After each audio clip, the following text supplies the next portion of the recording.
காலையில் நான் ஜெபத்தில் இருக்கும் பொழுதுதானே I saw a green, angry eye staring at me. ஒரு பச்சையான ஒரு கோபம் நிறைந்ததான கண்கள் என்னை பார்த்து கொண்டு முறைத்து கொண்டிருந்தன. There are forces of darkness that will not like these messages.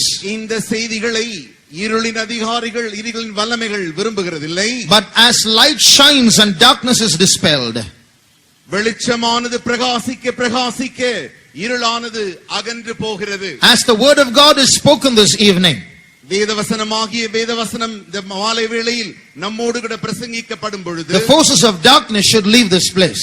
இந்த இடத்திலிருந்து இருளின் வல்லமைகள் நீக்கப்பட The வேண்டும். glory of God should fill the land. இந்த இடத்தை தேவனுடைய மகிமை நிரப்ப வேண்டும். For that, let us praise God. அதற்காக நாம் கர்த்தரை ஸ்தோத்திரிப்போமாக. Stotram, stotram, stotram, stotram, stotram, stotram, stotram, stotram, stotram, stotram, stotram, stotram. Stotram, stotram, stotram, stotram, stotram, stotram, stotram, stotram, stotram, stotram, stotram, stotram. Praise you, Lord. We praise you, Jesus. We praise you, Jesus. Praise you, Lord. We praise you, Lord. We praise you, Lord. We praise you, Jesus. We praise you. Stotram, stotram, stotram, stotram, stotram. Praise the Lord. Hallelujah. ஸ்தோத்திரம். We'll read 2 verses from scripture. வேதத்திலிருந்து நாம் 2 வசனங்களை வாசிக்கலாம். The first verse is from 1 Corinthians chapter 2 and verse 9. முதலாவது வசனம் 1 கொரிந்தியர் 2ஆம் அதிகாரம் 9ஆம் வசனம். எழுதியிருக்கிறபடி தேவன் தம்மில் அன்பு கூறுகிறவர்களுக்கு ஆயத்தம் பண்ணினவைகளை கண் காணவும் இல்லை, காது கேட்கவும் இல்லை, அவைகள் மனுஷனுடைய இருதயத்தில் தோன்றவும் இல்லை. But as it is written, eye hath not seen, nor ear heard, neither have entered into the heart of men the things which God hath prepared for them that love him. This is a verse about heaven. இந்த வசனம் பரலோகத்தை குறித்து சொல்லப்பட்டிருக்கிறது. Next, read from Psalm 9 verse 17. சங்கீதம் 9ஆம் அதிகாரம் 17ஆம் வசனத்தை வாசியுங்கள். துன்மார்க்கரும் தேவனை மறக்கிற எல்லா ஜாதிகளும் நரகத்திலே தள்ளப்படுவார்கள். The wicked shall be turned into hell, and all the nations that forget God. Praise the Lord. கர்த்தருக்கு ஸ்தோத்திரம். This verse is about hell. இந்த வசனம் நரகத்தை குறித்து சொல்லப்பட்டிருக்கிறது. Now today we are not going to see too many verses. இன்றைக்கு நாம் अनेक வசனங்களை குறித்து காண போகிறதில்லை. I'm going to start from outside and then enter into the Bible study. நான் வெளியிலிருந்து புறம்பாய் இதை தொடங்கி பின்பாக இந்த வேதத்தின் தலைப்புக்குள்ளாய் நான் செல்ல விரும்புகிறேன். I would like to begin with an interesting story. ஒரு மிக விருப்பமான கதையோடு கூட நான் இதை தொடங்க விரும்புகிறேன்.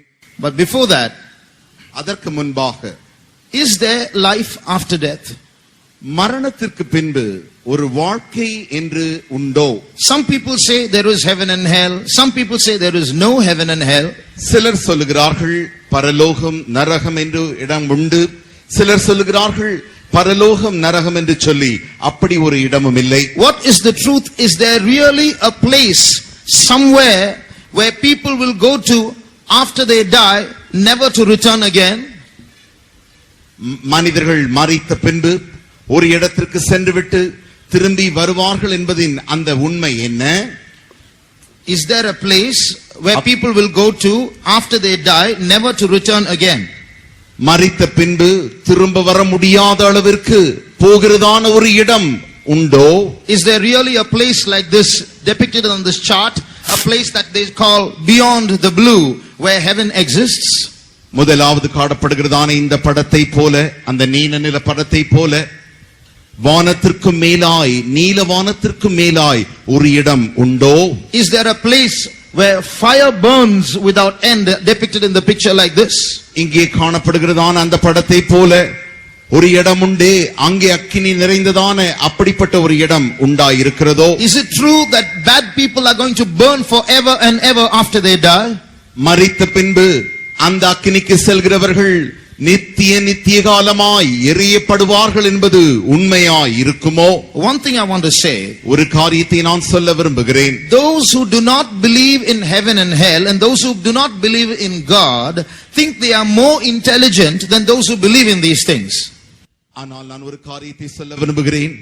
யாரெல்லாம் நரகம் பரலோகம் என்று உண்டு என்று நம்புகிறார்களோ, யாரெல்லாம் மரணத்திற்கு பின்பு ஒரு காரியம் இருக்கிறது என்று நம்புகிறார்களோ, அவர்கள் எல்லாரும் இந்த நம்பாதவர்கள் தான் ஞானவான்கள் என்று சொல்லுகிறார்கள். Though the atheists, those who say there is no God, those who say there is no heaven, those who say there is no hell, they think they are wiser than those who believe in heaven and hell and God. தேவன் இல்லை என்றும் பரலோகம் நரகம் இல்லை என்றும் சொல்லி அதை நம்புகிறவர்களை இந்த நம்பாத நாத்திகர்கள் தாங்கள் பெரிய ஞானவான்கள் என்று நினைத்துக் கொள்கிறார்கள். But I want to say that both are equally in the dark or equally ignorant, the atheist and theist, in presenting evidence about life after death. ஆனால் நான் ஒரு காரியத்தை சொல்ல விரும்புகிறேன். நாத்திகர்களும் ஆத்திகர்களும், தேவன் உண்டு என்று சொல்லுகிறவர்களும் தேவன் இல்லை என்று சொல்லுகிறவர்களும் இந்த இடத்தை குறித்து சரியா அறியாமல் இருக்கிறார்கள். About life after death. ஜீவனுக்கு பின்பு ஒரு மரணம் இருக்கிறது, மரணத்திற்கு பின்பு ஒரு வாழ்க்கை இருக்கிறதை அவர்கள் நம்பாமல் இருக்கிறார்கள். So they are in the dark, they don't know. See, after death what happens? The theist does not know. After death what happens? The atheist also does not know. மரணத்திற்கு பின்பு என்ன நடக்கிறது என்று நாத்திகர்களும் அறியாமல் இருக்கிறார்கள். மரணத்திற்கு பின்பு என்ன நடக்கிறது என்று ஆத்திகர்களும் நம்புகிறவர்களும் அறியாதிருக்கிறார்கள். See, the atheist attacks the theist by asking a question, how do you know there is God? Prove it to me. இப்பொழுது நாத்திகர்கள் ஆத்திகர்களை பார்த்து கேட்கிற கேள்வி என்ன? மரணத்திற்கு பின்பு ஒரு வாழ்க்கை இருக்கிறது. How do you know there is God? Prove it to me. எப்படி தேவன் உண்டு ஒருவர் என்று உண்டோ அப்படி இருப்பாரேயாகில் அதை எனக்கு நிரூபிப்பாயாக. So the atheist does not know how to ask that question, so he becomes the fool when he can't answer. இப்பொழுது தேவன் உண்டு என்று நம்புகிறவர்கள் இதை எப்படி பதில் சொல்ல வேண்டும் என்று அறியாதிருக்கிறபடினாலே அங்கே பதில் சொல்ல முடியாமல் இருக்கிறார்கள். He becomes the fool.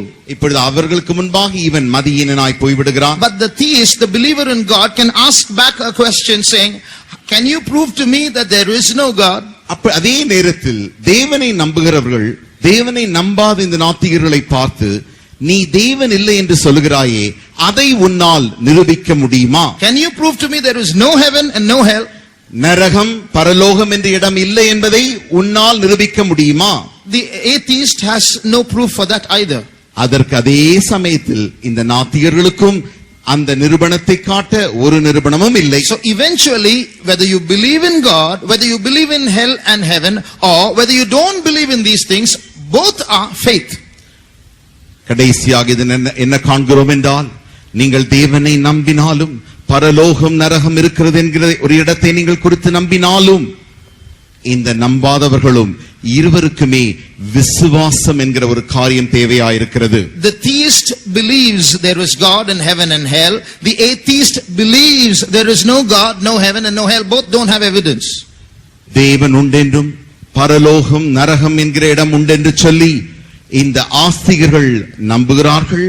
அதே நேரத்தில் அப்படி ஒன்று இல்லை என்று சொல்லி நாத்திகர்களும் நம்புகிறார்கள். So, but I want to say that recently there has been some evidence to prove that there is life after death, there is heaven and hell. மரணத்திற்கு பின்பு ஒரு வாழ்க்கை உண்டென்றும் பரலோகம் நரகம் என்பது உண்டென்று சொல்லி நான் சமீப காலங்களில் கண்டறிந்ததான நிரூபணத்தை உங்களுக்கு சொல்ல விரும்புகிறேன். Is it possible for us who are on this side of life, this side of death, to get a peep into what exists beyond death? மரணத்திற்கு முன்பாய் காணப்படுகிறதான நாம், இந்த வாழ்க்கையில் காணப்படுகிற நாம், மரணத்துக்கு பின்பாக ஒரு வாழ்க்கை இருக்கிறதா என்பதை எப்படி காண முடியும்? Is there a way to peep into what is beyond death? மரணத்திற்கு பின்பு ஒரு காரியம் என்ன இருக்கிறது என்பதை அறிந்து கொள்ள நம்மால் கூடுமோ? எட்டி பார்க்க முடியுமோ? It is possible. அது சாத்தியமே. Recently, medical researchers and scientists have been recording a particular phenomenon called near-death experience. மரணத்திற்கு அடுத்த அனுபவங்கள் என்று சொல்லி அநேக விஞ்ஞானிகளும் ஆராய்ச்சியாளர்களும் இந்த காரியத்தை கண்டுபிடித்திருக்கிறார்கள். What is near-death experience? மரணத்திற்கு அடுத்த அனுபவங்கள் என்றால் என்ன? Near-death means when a person meets with an accident or falls seriously ill. மரணத்திற்கு அடுத்து அவ்வளவு நெருங்கி போகிறதான அனுபவம் என்னவென்றால், ஒருவன் தற்காலிகமான அல்லது ஒரு ஆபத்திலோ அவன் ஈடுபட்டு அங்கே உயிர் போகிறதான் அந்த மரண தருவாயில் காணப்படும் பொழுது he reaches a stage where either his heart functioning or breathing functioning ceases. அவன் வந்து நிற்கிறதான இடம் என்னவென்றால் அவனுடைய இருதயமோ அவனுடைய அந்த சுவாசமோ நிற்கக்கூடியதான அந்த இடத்திற்கு வந்து விடுகிறான். When the heart functioning and breathing functioning ceases, அவனுடைய இருதயமும் அந்த சுவாசமும் நிற்கிறதான அந்த வேளையில் within 10 seconds his brain activity also ceases, as is recorded by an instrument called EEG. EEG என்று சொல்லப்படுகிறதான இந்த மருத்துவ கருவியினாலே இப்படி ஒரு மனிதனுடைய இருதயமும் அவனுடைய சுவாசமும் நிற்கிறதான அந்த வேளையில் தானே 10 நொடிகளுக்குள்ளாய் அவனுடைய மூளையும் கூட அப்படியே வந்து நின்று விடுகிறது. So the screen shows that his brain activity has ceased. The waves become flat.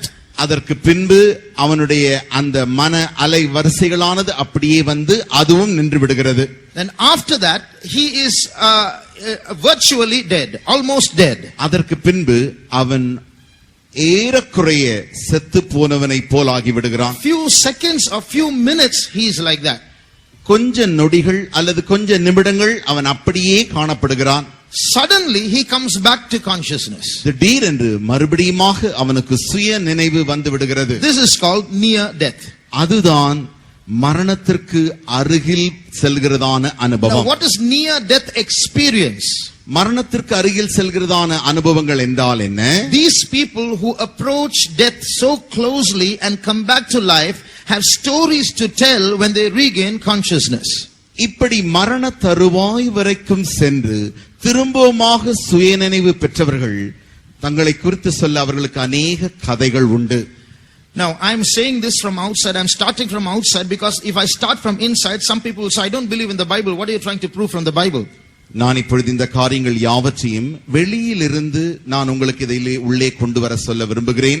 நான் வேதத்திலிருந்து தொடங்கி உங்களுக்கு சொல்லுவேனே ஆகில் சிலர் சொல்லுவார்கள், நான் வேதத்தை நம்புகிறதே இல்லை, தேவனை நம்புகிறதில்லை, ஆகையினால இதிலிருந்து நீங்கள் ஏன் தொடங்குகிறீர்கள் என்று கேட்பார்கள். So I'm proving from this world that there is a that world. ஆகையினாலே இந்த உலகத்தில் இருந்துதானே அந்த உலகம் இருக்கிறது என்பதை நிரூபிக்க நான் விரும்புகிறேன். So these people narrate different kinds of stories how they were able to almost enter into another world and come back again. இப்படி மரண தருவாய் வரைக்கும் சென்று திரும்பி வந்தவர்கள் அந்த மரணத்திற்கு பின்பு என்ன எல்லாம் கண்டார்களோ அல்லது அனுபவித்தார்களோ அந்த காரியத்தை இப்பொழுது சுயநினைவு வந்த பிறகு அவர்களே சொல்லுகிற அனுபவங்கள். Many narrate that they have an experience of entering into a tunnel, something that looks something like this. இப்படி நாம் காண்கிறதான அந்த கடைசி படத்தில் காணுகிறதான அப்படி ஒரு சூளைக்குள்ளாய் போகிறதான அப்படி ஒரு அனுபவத்தை அவர்கள் காண்கிறார்கள். A narrow passage, a tunnel. அது ஒரு நீண்ட பாதை, உள்ளாய் போகிற பாதை. And after that they emerge and they see great light. அப்படி அந்த நீண்ட பாதைக்குள் அவர்கள் கொஞ்ச தூரம் போன பின்பு திடீரென்று ஒரு பெரிய வெளிச்சத்தை காண்கிறார்கள். One man saw and he saw that great white light and he was able to realize that white light was the energy source for the entire universe. ஒருவர் சொல்லுகிறார், இப்படி போய் அப்படி போன பொழுது ஒரு வெள்ளை வெளிச்சமாகிய ஒரு விளக்கை கண்டாராம். அந்த விளக்குதான் இந்த முழு அண்ட சராசரத்திற்கும் தருகிறதான ஒரு சக்தியாக அது இருக்கிறதாம். And they would each have different stories to tell, but the common things that they would experience was they would have peace within, great peace within them. அநேகர் இப்படி மரண தருவாய்க்கு போய் திரும்பி வந்தவர்கள் சொல்லுகிற பல அனுபவங்கள் உண்டு. But the common things that they would have was they would have peace within them. அவர்கள் சொல்லுகிற காரியம் என்ன, அவர்கள் எல்லாருமே பொதுவாய் சொல்லுகிற காரியம் என்னவென்றால் அப்படி அவர்கள் போன மாத்திரத்தில் அங்கே சமாதானத்தை தனக்குள் கண்டார்களாம். There was a big saturation of knowledge. Suddenly they seemed to know so many things. அவர்களுடைய அறிவு அப்படியே திடீரென்று பெருக்கமடைந்து அநேக காரியங்களை அவர்களால் அந்த தருவாயில் அறிந்து கொள்ள முடிகிறதா. Some of them would hear a voice saying, this is not your time, go back to earth. சிலர் இப்படியும் சத்தத்தை கேட்டிருக்கிறார்கள், இப்பொழுது நீங்க வந்திருக்கிறாயே, இது அல்ல உன்னுடைய காலம், நீ போய் திரும்பவும் ஜீவித்து விட்டு வர வேண்டிய ஒரு காலம் உண்டு. So they would return back to earth. ஆகையினாலே நீ திரும்பவுமாக பூமிக்கு போ. So these were some of the experience that many people have. இப்படித்தான் அநேகர் தங்களுடைய மரண தருவாய் வரைக்கும் சென்று கண்டடைந்ததான அனுபவங்கள். Now some people say, some scientists are objecting to this. சில விஞ்ஞானிகள் இதற்கு எதிர்மாறாய் பேசுகிறார்கள். This is just a chemical reaction that takes place in the brain when someone is dying. ஒருவன் சாகும் பொழுது அவனுடைய மூளையிலே வேதியியல் மாற்றங்கள் உருவாகும். அந்த வேதியியல் மாற்றங்களினாலே அவன் இப்படி சொல்லுகிறான் என்று சொல்லுகிறார்கள். So in that pain and shock that a man experiences during death, it is the brain that is trying to alleviate that pain by seeing visions like this. ஒருவன் மரண தருவாய் செல்லும் பொழுது அவன் அனுபவிக்கிறதான அந்த பெரிய வேதனைகளும் கொடிய வேதனைகளை மறக்கும்படியாக அவனுடைய மூளையிலிருந்து இப்படிப்பட்டதான எண்ணங்கள் உருவாகுவதாக அவர்கள் சொல்லுகிறார்கள். But there are many questions to oppose that. ஆனால் இவைகளை எதிர்க்க அநேக கேள்விகளும் காரியங்களும் உண்டு. If it is true that it's a chemical reaction and people like to see good things when they die, why do they see hell? Many have seen hell also. அப்படி வேதியியல் மாற்றத்தினாலே மரண தருவாய் வரைக்கும் சென்றவர்கள் ஏன் வெளிச்சத்தை மாத்திரம் பரலோகத்தை மாத்திரம் காண வேண்டும்? அவர்கள் நரகத்தையும் கூட அநேகர் கண்டிருக்கிறார்களே. Why? ஏன்? Why should they see a bad thing when they're going to die? அப்படி சாக போகிற தருவாய்க்கு செல்லும் பொழுது ஏன் அவர்கள் கெட்ட அந்த நரகத்தையும் காண வேண்டும்? Not only that, அது மாத்திரமல்ல, when these people go into those near death experiences, அப்படி மரணத்திற்கு அடுத்த அனுபவத்திற்கு போகிறதான அனுபவங்களில், and when they come back to life, அப்படி போய் அவர்கள் திரும்பி வாழ்க்கைக்கு வந்த பிறகு they are able to say what went on in the room when they were unconscious. அப்படி அவர்கள் சுயநினைவற்ற அந்த வேளையில் அவர்கள் இருந்ததான அந்த அறையில் என்ன நடந்தது என்பதை குறித்தும் அவர்கள் சொல்லி இருக்கிறார்கள். They are able to narrate the conversation between doctors and nurses and so on. அங்கே அவர்களுடைய அந்த உடம்பு கிடக்கிறதான அந்த அறையில் தானே அங்கே இருக்கிற மருத்துவரும் செவிலியர்கள் யாவரும் சேர்ந்து பேசுகிறதான அந்த சம்பாஷணைகளையும் அவர்கள் சொல்லுகிறார்கள். After the brain activity ceased, அவர்களுடைய அந்த மூளையின் வேலை நின்ற பிறகு கண்டதான காரியங்கள். So this is not possible. அப்படி என்றால் இது சாத்தியமல்லவே. Unless something inside them left them and was able to see it once again. அவர்களுக்குள்ளாய் இருக்கிற ஏதோ ஒன்று அவர்களை விட்டு வெளியே போய் திரும்பவும் அதை எல்லாவற்றையும் கண்டு அவர்களுக்குள் வந்தபடியினாலே அவர்களால் விதைகளை சொல்ல முடிகிறது. Not only that, அது மாத்திரமல்ல, some people who lived on earth went and met other people whom they did not see on earth. இப்படி மரண தருவாய் வரைக்கும் போய் திரும்பி வந்தவர்கள் இந்த பூமியிலே கண்டிராத சிலரை அவர்கள் அங்கே போய் கண்டதாக சொல்லுகிறார்கள். For example, உதாரணமாக, a 4-year-old boy met his grandfather when he died and when he went through this NDE and went to heaven. அவன் ஒரு 4 வயது சிறுவன் அப்படி மரண தருவாய்க்கு போன பொழுது தன்னுடைய தாத்தா மரித்ததான அந்த தாத்தாவை போய் அவன் அங்கே கண்டுவிட்டு திரும்ப வந்திருக்கிறான். He did not see his grandfather while he was on earth. அவன் இந்த பூமியில் பிறந்த நாட்களில் இருந்து அவனுடைய தாத்தாவை அவன் பார்த்ததே இல்லை. His grandfather died before he was born. அவன் பிறப்பதற்கு முன்பதாகவே அவனுடைய தாத்தா செத்து போய்விட்டார். But now when he came back to consciousness, he said, I saw grandpa. இப்பொழுது அவனுக்கு சுயநினைவு வந்த பிறகு அந்த சிறுவன் சொல்லுகிறான், நான் என்னுடைய தாத்தாவை பார்த்தேன். They had conversations together. இந்த தாத்தாவும் பேரனும் இப்பொழுது சம்பாஷிக்கிறார்கள். So to test if this was true, அது உண்மையா என்பதை அறியும்படியாக they brought photos of 3 old men, only one of which was grandpa's photo. இந்த சிறுவனிடத்தில் இப்பொழுது 3 வயதான முதியோர்களின் படத்தை கொண்டு வந்து காட்டுகிறார்கள். யார் உன்னுடைய உண்மையான தாத்தா? And he pointed to the right photo and said, this is the one, this is the person I saw. அவன் சரியாக தன்னுடைய உண்மையான நிஜ தாத்தாவின் படத்தை காட்டினான். Now if this is only chemical reaction in the brains, these things can't happen. இப்படி மூளையிலே வேதியியல் மாற்றங்கள் உருவாகி அப்படி அவன் கண்டிருப்பானே ஆகில் அவன் அந்த நிஜமான தாத்தாவை எப்படி காட்டியிருக்க முடியும்? Now who is doing research in all these things? யார் இந்த காரியங்கள் யாவற்றிலும் ஆராய்ச்சி செய்கிறார்கள்? There are 2 basic institutions. இதை குறித்து ஆராய்ச்சி செய்கிற 2 அடிப்படை நிறுவனங்கள் உண்டு. One institution is called IANDS. ஒரு நிறுவனத்தின் பெயர்தான் IANDS, International Association for Near Death Studies. சர்வதேச குழுவாகிய அந்த குழு மரணத்திற்கு தருவாயில் மரணத்திற்கு அடுத்து சென்று வருகிறதான அனுபவங்களை குறித்ததான படிப்புகளை படிக்கிறதான அந்த ஆராய்ச்சி நிறுவனம். Another institution is called NDERF, Near Death Experience Research Foundation. அடுத்த ஒரு நிறுவனம் உண்டு, அதுதான் மரணத்திற்கு அடுத்து செல்கிறதான அந்த அனுபவங்களை குறித்து ஆராய்ச்சி செய்யும் நிறுவனம். Now listen carefully. இதை நீங்கள் கவனமாய் கேளுங்கள். If there were only 5 such examples or 10 examples or 100 examples, then we can say there's some doubt about all this. இதை குறித்து 5 உதாரணமோ அல்லது 10 உதாரணமோ அல்லது 100 உதாரணங்கள் மாத்திரமே இருக்குமானால் நாம் ஒருவேளை சொல்லலாம் இதை குறித்து சந்தேகங்கள் உண்டு. There are more than 1 crore and 10 lakhs of testimonies that give similar experiences. இப்படிப்பட்டதான அனுபவங்களை சொல்லக்கூடிய சாட்சிகள் ஏறக்குறைய 1 கோடியே 10 லட்சம் சாட்சிகள் உண்டு. Now, if 1 crore and 10 people are going to have such experiences and they say they saw heaven and they saw hell, brother, sister, we have to think seriously about this. 1 கோடியே 10 லட்சம் பேர் மரண தருவாய் வரைக்கும் சென்று பரலோகம் உண்டென்றும் நரகம் உண்டென்றும் அவர்கள் கண்டதை வந்து சொல்லுவார்களே ஆகில், அருமையான சகோதரனே சகோதரியே, பரலோகம் நரகம் உண்டு என்பதை நீ அறிந்து கொள்வாயாக. I'm not speaking to you from the Bible. I'm speaking to you from scientific external evidence about the existence of heaven and hell. நான் வேதத்திலிருந்து பரலோகம் நரகம் உண்டு என்பதை நிரூபிக்க நான் இப்பொழுது உங்களோடு பேசவில்லை. வெளிப்பிரகாரமாய் உலக பிரகாரமாய் ஜனங்கள் ஆராய்ச்சி செய்து சொன்னதான அந்த காரியத்தை நான் உங்களுக்கு சொல்லுகிறேன். Heaven and hell are real. பரலோகம் நரகம் என்பது நிஜமாயிருக்கிறது. This is not a story, this is not an invention by religious people. இதேதோ ஒரு கதையோ ஒரு மத குருமார்களால் கண்டுபிடிக்கப்பட்ட ஒரு கண்டுபிடிப்போ அல்ல. Both heaven and hell are places where once you go there you can never come back again.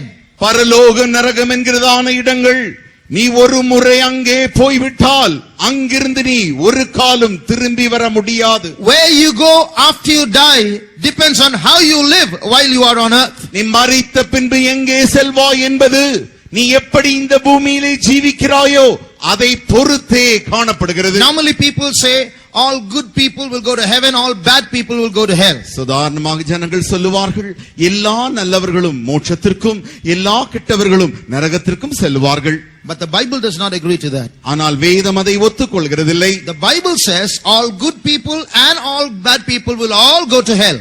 ஆனால் வேதம் சொல்லுகிறது எல்லா நல்லவர்களும் எல்லா கெட்டவர்களும் நரகத்திற்கே செல்வார்கள். You know why? ஏன் தெரியுமா? The Bible argues that all our goodness is not good enough to take us to heaven. வேதம் நம்மோடு கூட தர்க்கிக்கிற காரியம் என்னவென்றால் நமக்கு இருக்கிற எல்லா நன்மைகளும் பரலோகத்திற்கு செல்லக்கூடிய அளவிற்கு தகுதி உடையது அல்ல. There is a verse that says this in the Bible. இப்படி ஒரு வசனம் சொல்லுகிறது. Read Romans chapter 3 verse 10. ரோமருக்கு எழுதின நிருபம் 3ஆம் அதிகாரம் 10ஆம் வசனம். அந்தபடியே நீதிமான் ஒருவனாகிலும் இல்லை. As it is written, there is none righteous, no, not one. There is none righteous. In English there's extra adjectives there. No, not one. ஆங்கிலத்திலே தெளிவாய் சொல்லப்பட்டிருக்கிறது நீதிமான் ஒருவனாகிலும் நீதிமான்களே இல்லை, நீதிமான் ஒருவனாகிலும் இல்லை. There is none that doeth good. நன்மை செய்கிறவன் ஒருவனும் இல்லை. Read Psalm 53 சங்கீதம் 53ஆம் அதிகாரம் verse 3. 3ஆம் வசனம். அவர்கள் எல்லாரும் வழி விலகி ஏகமாய் கெட்டுப் போனார்கள், நன்மை செய்கிறவன் இல்லை, ஒருவனாகிலும் இல்லை. Every one of them is gone back, they are all together become filthy, there is none that doeth good, no, not one. So what we human beings think is good and good enough or qualifies us to get to heaven is actually not good enough. மனிதர்களாகிய நாம் பரலோகத்திற்கு செல்லக்கூடிய அந்த நல்ல காரியங்கள் நன்மை இந்த எவைகள் எல்லாம் நினைக்கிறோமோ அந்த நன்மைகள் போதுமான அளவுக்கு நன்மைகளாய் அல்ல. So goodness will not take us to heaven. ஆகையினாலே நன்மை நம்மை பரலோகத்திற்கு எடுத்து செல்ல முடியாது. What then will take us to heaven? அப்படி என்றால் எது நம்மை பரலோகத்திற்கு எடுத்து செல்ல முடியும்? We will come to that a little later. அதை குறித்து நாம் பின்பாக காணலாம். But before that I want us all to close our eyes for a moment. அதற்கு முன்பாக நாம் யாவரும் கண்களை மூடும்படியாய் நான் ஒரு நிமிடம் கண்களை மூடும்படியாய் நான் விரும்புகிறேன். We just saw that heaven and hell are real. பரலோகம் நரகம் உண்டு நிஜம் என்பதை நாம் இப்பொழுதுதானே கண்டோம். We don't want these Bible studies just to end up as some philosophy. ஏதோ இந்த வேத பாடங்கள் ஒரு தத்துவத்தின் அடிப்படையில் ஒரு தத்துவத்தை அடையக்கூடியதாக காணப்படக்கூடாது. I believe that as we speak these words, God wants to speak to you.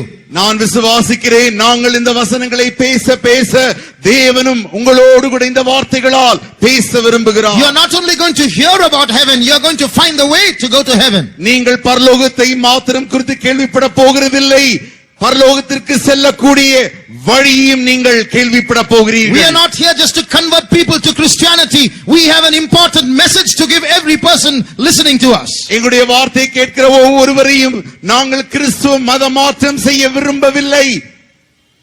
We want people to hear an important message. எல்லா கேட்கிற ஜனங்களும் இந்த ஒரு முக்கிய செய்தி கேட்க விரும்பும்படி நாங்கள் விரும்புகிறோம். If you are passing by this way and you have just stopped to listen, please stay back till the end, because there are important things that you should listen to, because it's life or death and your decisions are important.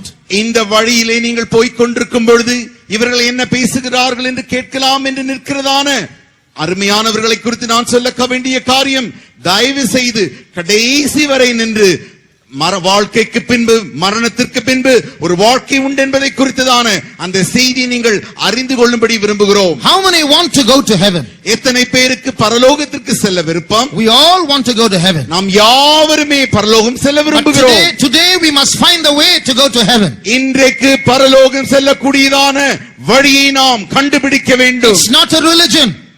ஒரு மதத்தை அல்ல. It is not a religion. இது ஒரு மதம் அல்ல. The way to heaven is not a religion. பரலோகத்திற்கு போகிறதான வழி ஒரு மதம் அல்ல. It's not a philosophy. அது ஒரு தத்துவமும் அல்ல. It's something else beyond that. அதற்கு மேலாய் காணப்படுகிற ஒரு காரியம். So do continue to listen to us before you leave this place. ஆகையினால் இந்த இடத்தை விட்டு நீ போகும் முன்பாக தயவு செய்து தொடர்ச்சியாய் இந்த செய்தியை கேட்பாயாக. Today the power of eternal life should meet those who are not saved. ரட்சிக்கப்படாதவர்களை இன்றைக்கு அந்த நித்திய ஜீவனின் வல்லமை அவர்களை ரட்சிக்க வேண்டும். Every minute about 100 people are dying. ஒவ்வொரு நிமிடமும் ஏறக்குறைய 100 பேர் செத்துக்கொண்டே இருக்கிறார்கள். Right now as I'm speaking to you, someone has slipped into hell. நான் இப்பொழுது உங்களோடு கூட பேசுகிறதான இந்த க்ஷண பொழுதில்தானே யாரோ சிலர் நரகத்திலே தவறி விழுந்து கொண்டிருக்கிறார்கள். But today in this area of India, the power of eternal life should operate. இந்த இந்தியாவின் இந்த பகுதியிலே இன்றைக்கு தேவனுடைய வல்லமை கிரியை செய்ய வேண்டும். People should be turned back from hell towards heaven. ஜனங்கள் நரகத்திலிருந்து திருப்பப்பட்டு பரலோகத்திற்கு அனுப்பப்பட வேண்டும். How many of you believe in that power to turn people from hell towards heaven? ஜனங்களை நரகத்திலிருந்து திருப்பி பரலோகத்திற்கு திருப்பக்கூடிய வல்லமையை எத்தனை பேர் இங்கே விசுவாசிக்கிறீர்கள்? Put up your hands. உங்களுடைய கரத்தை உயர்த்துங்கள். Today as you lift up in witness of that power, அந்த வல்லமைக்கு சாட்சியாய் இன்றைக்கு நீங்கள் தூக்கிய கரங்கள், that power is going to operate in our midst today. அந்த வல்லமை நம்முடைய மத்தியில் இன்றைக்கு கிரியை செய்ய போகின்றன. Some people are going to step out from darkness into light. இன்றைக்கு அநேகர் சிலர் இருளிலிருந்து வெளிச்சத்திற்கு திருப்பப்பட போகிறார்கள். Some people are going to step out of death into eternal life. சிலர் மரணத்திலிருந்து தப்பி நித்திய ஜீவனை அடைய போகிறார்கள். One more step and they would have stepped into hell, but God is going to bring them out and get them on the road to heaven. ஒரு அடி அவர்கள் இன்னும் வைத்தால் போதும், அவர்கள் நரகத்திலே விழுந்து விடுவார்கள். ஆனால் தேவன் அவர்களை நித்திய ஜீவனுக்கும் பரலோகத்திற்கும் திருப்பிக் கொண்டிருக்கிறார். The presence of God is in this place. தேவனுடைய சமூகம் நம்முடைய மத்தியில் இருக்கிறது. The power to draw souls towards heaven is in this place. ஆத்துமாக்களை பரலோகத்திற்கு இழுக்கக்கூடிய தேவனுடைய வல்லமை இங்கே இருக்கிறது. As we praise God, நாம் கர்த்தரை ஸ்தோத்திரிக்க, as we speak in tongues, நாம் அந்நிய பாஷையில் பேச this power is going to enter into the souls of men. இந்த வல்லமையானது மனித ஆத்துமாக்களுக்குள்ளாய் பிரவேசிக்க போகிறது. It's going to enter into their life and bring them to life eternal. அநேகருடைய வாழ்க்கைக்குள் பிரவேசித்து அவருடைய ஜீவனை நித்திய ஜீவனுக்குள் கொண்டு வர போகிறது. 1 minute let's rejoice in the Lord. ஒரு நிமிடம் நாம் கர்த்தரில் களி கூறுவோமாக. 1 minute, let's praise our God. ஒரு நிமிடம் நாம் கர்த்தரை ஸ்தோத்திரிப்போமாக. Those who have already experienced eternal life, exalt your Savior. யாரெல்லாம் ஏற்கனவே நித்திய ஜீவனை பெற்றிருக்கிறீர்களோ உங்களுடைய இரட்சகரை உயர்த்துங்கள். As you exalt your God, நீங்கள் உங்கள் தேவனை உயர்த்த Jesus said, if I be lifted up, I will draw all men unto me. இயேசு சொன்னார், நான் உயர்த்தப்படும் பொழுது எல்லா மனுஷரையும் என்னை இழுத்துக் கொள்ளுவேன். Right now, as we praise God, நாம் இப்பொழுது கர்த்தரை ஸ்தோத்திரிக்க, some soul is being touched. சில ஆத்துமாக்கள் தொடப்பட்டு கொண்டிருக்கின்றன. Darkness is leaving their souls. அவருடைய ஆத்துமாக்களில் இருந்து இருளானது நீங்கிக் கொண்டிருக்கிறது. Eternal life is entering into their spirits. அவருடைய ஆவிக்குள்ளாய் நித்திய ஜீவன் பிரவேசிக்கிறது. God, we praise you, Lord. We praise you. We praise you, Lord, for your power of eternal life, oh God. Thank you, Jesus. Thank you, Jesus. Thank you, Jesus. Hallelujah. Praise you, Lord. Praise you, Jesus. Thank you, Savior. We praise you, Lord. We praise you. We praise you. We praise you. Amen. Hallelujah. Hallelujah. Now we will look at a little about heaven today. இன்றைக்கு நாம் பரலோகத்தை குறித்து ஒரு சில காரியங்களை காண்போம். What is heaven like? பரலோகம் எப்படி இருக்கிறது? Or what is heaven not like? பரலோகம் எப்படி இல்லாமல் இருக்கிறது? We're going to see these things today in brief. அதை நாம் சுருக்கமாய் இன்று காண போகிறோம். First of all, I want to tell you a few things about what heaven is not. பரலோகம் என்ன இல்லை என்பதை நான் முதலாவது சொல்ல விரும்புகிறேன். I won't give you references immediately. அதற்காக நான் உடனடியாக உங்களுக்கு வசனங்களை சொல்ல போவதில்லை. But this will be proved when we see what heaven is like through references. நாம் வசனத்தின் மூலமாக பரலோகம் எப்படி இருக்கிறது என்பதை நாம் காணும் பொழுது இதை நாம் விளங்கிக் கொள்ளலாம். There are many things to say. I will just say a few. அநேக காரியங்களை சொல்ல உண்டு, ஆனால் சில காரியங்களை சொல்ல விரும்புகிறேன். One, there is no boredom in heaven. பரலோகம் என்கிறதான இடத்தில் நமக்கு அங்க சலிப்பே கிடையாது. In spite of all the entertainments and excitements and pleasures that this world offers, boredom still exists. இந்த உலகத்தில் நீங்கள் பார்க்கும் பொழுது பல கேளிக்கைகளும் பலவிதமான காரியங்களும் நன்றாக அவர்கள் சந்தோஷமாய் இருக்கும்படி இருந்தாலும் அவைகள் எல்லாவற்றையும் அனுபவித்து கடைசியில் அவனுக்கு சலிப்பு தட்டி விடுகிறது. Why? ஏன்? The soul of man is made to experience what is infinite, not what is finite. மனிதனுடைய ஆத்துமாவானது அந்த முடிவில்லாத அந்த காரியத்தை அனுபவிக்கவே உருவாக்கப்பட்டிருக்கிறதே தவிர இந்த முடிவுள்ள காரியங்களை அல்ல. That's why this soul can never be satisfied with anything in this world. ஆகையினால் தான் இந்த ஆத்மாவானது இந்த உலகத்தில் இருக்கிற எந்த காரியங்களினாலே அது ஒரு காலும் திருப்தி அடைவது இல்லை. You buy a new car, or you go after get a good job, or you earn some money, or you put on a new dress, or you watch a movie. All this has its excitement only for some time. After that, you have to do something else, otherwise boredom will set in. நீங்கள் ஒரு நல்ல காரை வாங்கினாலோ, நல்ல வேலை கிடைத்தாலோ, நல்ல காரியங்களை செய்து நல்ல பொருட்களை நீங்கள் பெற்றுக்கொண்டாலோ, இவைகள் யாவுமே ஒரு திருப்தியை கொஞ்ச நேரம் கொடுத்துவிட்டு அதற்கு பின்பு திரும்பமாக அந்த அதிருப்தி தொடர்கிறது. Only heaven can satisfy our souls. ஆனால் பரலோகம் மாத்திரமே நம்முடைய ஆத்துமாவை திருப்தி செய்ய முடியும். When I was young, I was thinking about what heaven would be like. நான் சிறுவனாக இருந்த பொழுது பரலோகம் எப்படி இருக்கும் என்று நான் யோசித்து பார்த்து கொண்டிருந்தேன். I had my own imagination about heaven. பரலோகத்தை குறித்து எனக்கு சொந்த கற்பனைகள் உண்டாயிருந்தது. In heaven I thought there'll be all mountains and green grass, beautiful scenery. நான் நினைத்தது என்னவென்றால் பரலோகத்திலே நல்ல மலைகளும் பசும் புல்களும் அப்படி நன்றாக பார்க்கக்கூடிய நல்ல காட்சிகளுமாய் இருக்கும் என்று நினைத்தேன். Birds flying in the air. அங்கே பறவைகள் நன்றாக பறந்து கொண்டும், people running about here and there, sitting under every tree. There will be benches where people can relax. ஒரு இடத்திலும் நல்ல மரங்கள் இருக்கும், அதற்கு கீழே நாற்காலிகள் இருக்கும், அங்கே ஜனங்கள் உட்கார்ந்து நன்றாக இளைப்பாறிக் கொண்டிருப்பார்கள் என்று நினைத்தேன். How long can you sit under a tree and relax? எவ்வளவு நேரம் ஒரு மரத்திற்கு கீழே உட்கார்ந்து கொண்டு இளைப்பாறியே கொண்டிருக்க முடியும்? But on the other side, maybe in groups, in many groups, you'll all sit together and say hallelujah, praise the Lord. மற்ற பக்கத்தில் ஒரு மரத்திற்கு கீழாக ஒரு கூட்டம் உட்கார்ந்து கொண்டு கர்த்தருக்கு ஸ்தோத்திரம் அல்லேலூயா என்று சொல்லிக் கொண்டிருப்பார்கள். And we'll be singing songs. அங்கே பாடிக்கொண்டிருப்பார்கள். But how long are we going to sing songs and say praise the Lord, praise the Lord? எவ்வளவு நேரம் இந்த கூட்டம் உட்கார்ந்து பாட்டு பாடிக்கொண்டே இருக்கும்? அந்த கூட்டம் உட்கார்ந்து கொண்டு அல்லேலூயா ஸ்தோத்திரம் என்று சொல்லிக் கொண்டிருக்கும். Early morning, 4 o'clock itself, getting up and saying praise the Lord till 5 o'clock itself is a big strain for many people. You're going to do that in eternity, all the time, forever and ever. Hallelujah. I was thinking, oh, that's going to be boring then. நான் நினைத்தது என்னவென்றால் அதிகாலை 4 மணிக்கே நாம் எல்லாரும் எழுந்து 5 மணி வரை அல்லேலூயா ஸ்தோத்திரம் என்று சொல்வதே மிகவும் நமக்கு மிக கஷ்டமாக இருக்கிறதே. இப்படிப்பட்ட சூழ்நிலையிலே பரலோகத்திற்கு போய் ஒரு இடத்தில் உட்கார்ந்து கொண்டு நித்தியமாக இப்படியே சொல்லிக் கொண்டிருந்தால் பரலோகம் ஒருவேளை எனக்கு போர் அடிக்குமோ என்று நினைக்க ஆரம்பித்தேன். So that's also not so nice. ஆகினாலே அதுவும் கூட நன்றாக இல்லை. They said heaven is a very glorious place. சொல்லுகிறார்கள் பரலோகம் ஒரு மகிமையுள்ள இடம். Maybe there might be 100 more focus lights than this there in every place. அப்படி என்றால் இப்படி வைத்திருக்கிறார்கள் இந்த பெரிய விளக்குகளை போல அங்க நூற்றுக்கணக்கான விளக்குகள் காணப்படுமோ என்று நினைத்தேன். How long am I going to enjoy that glory?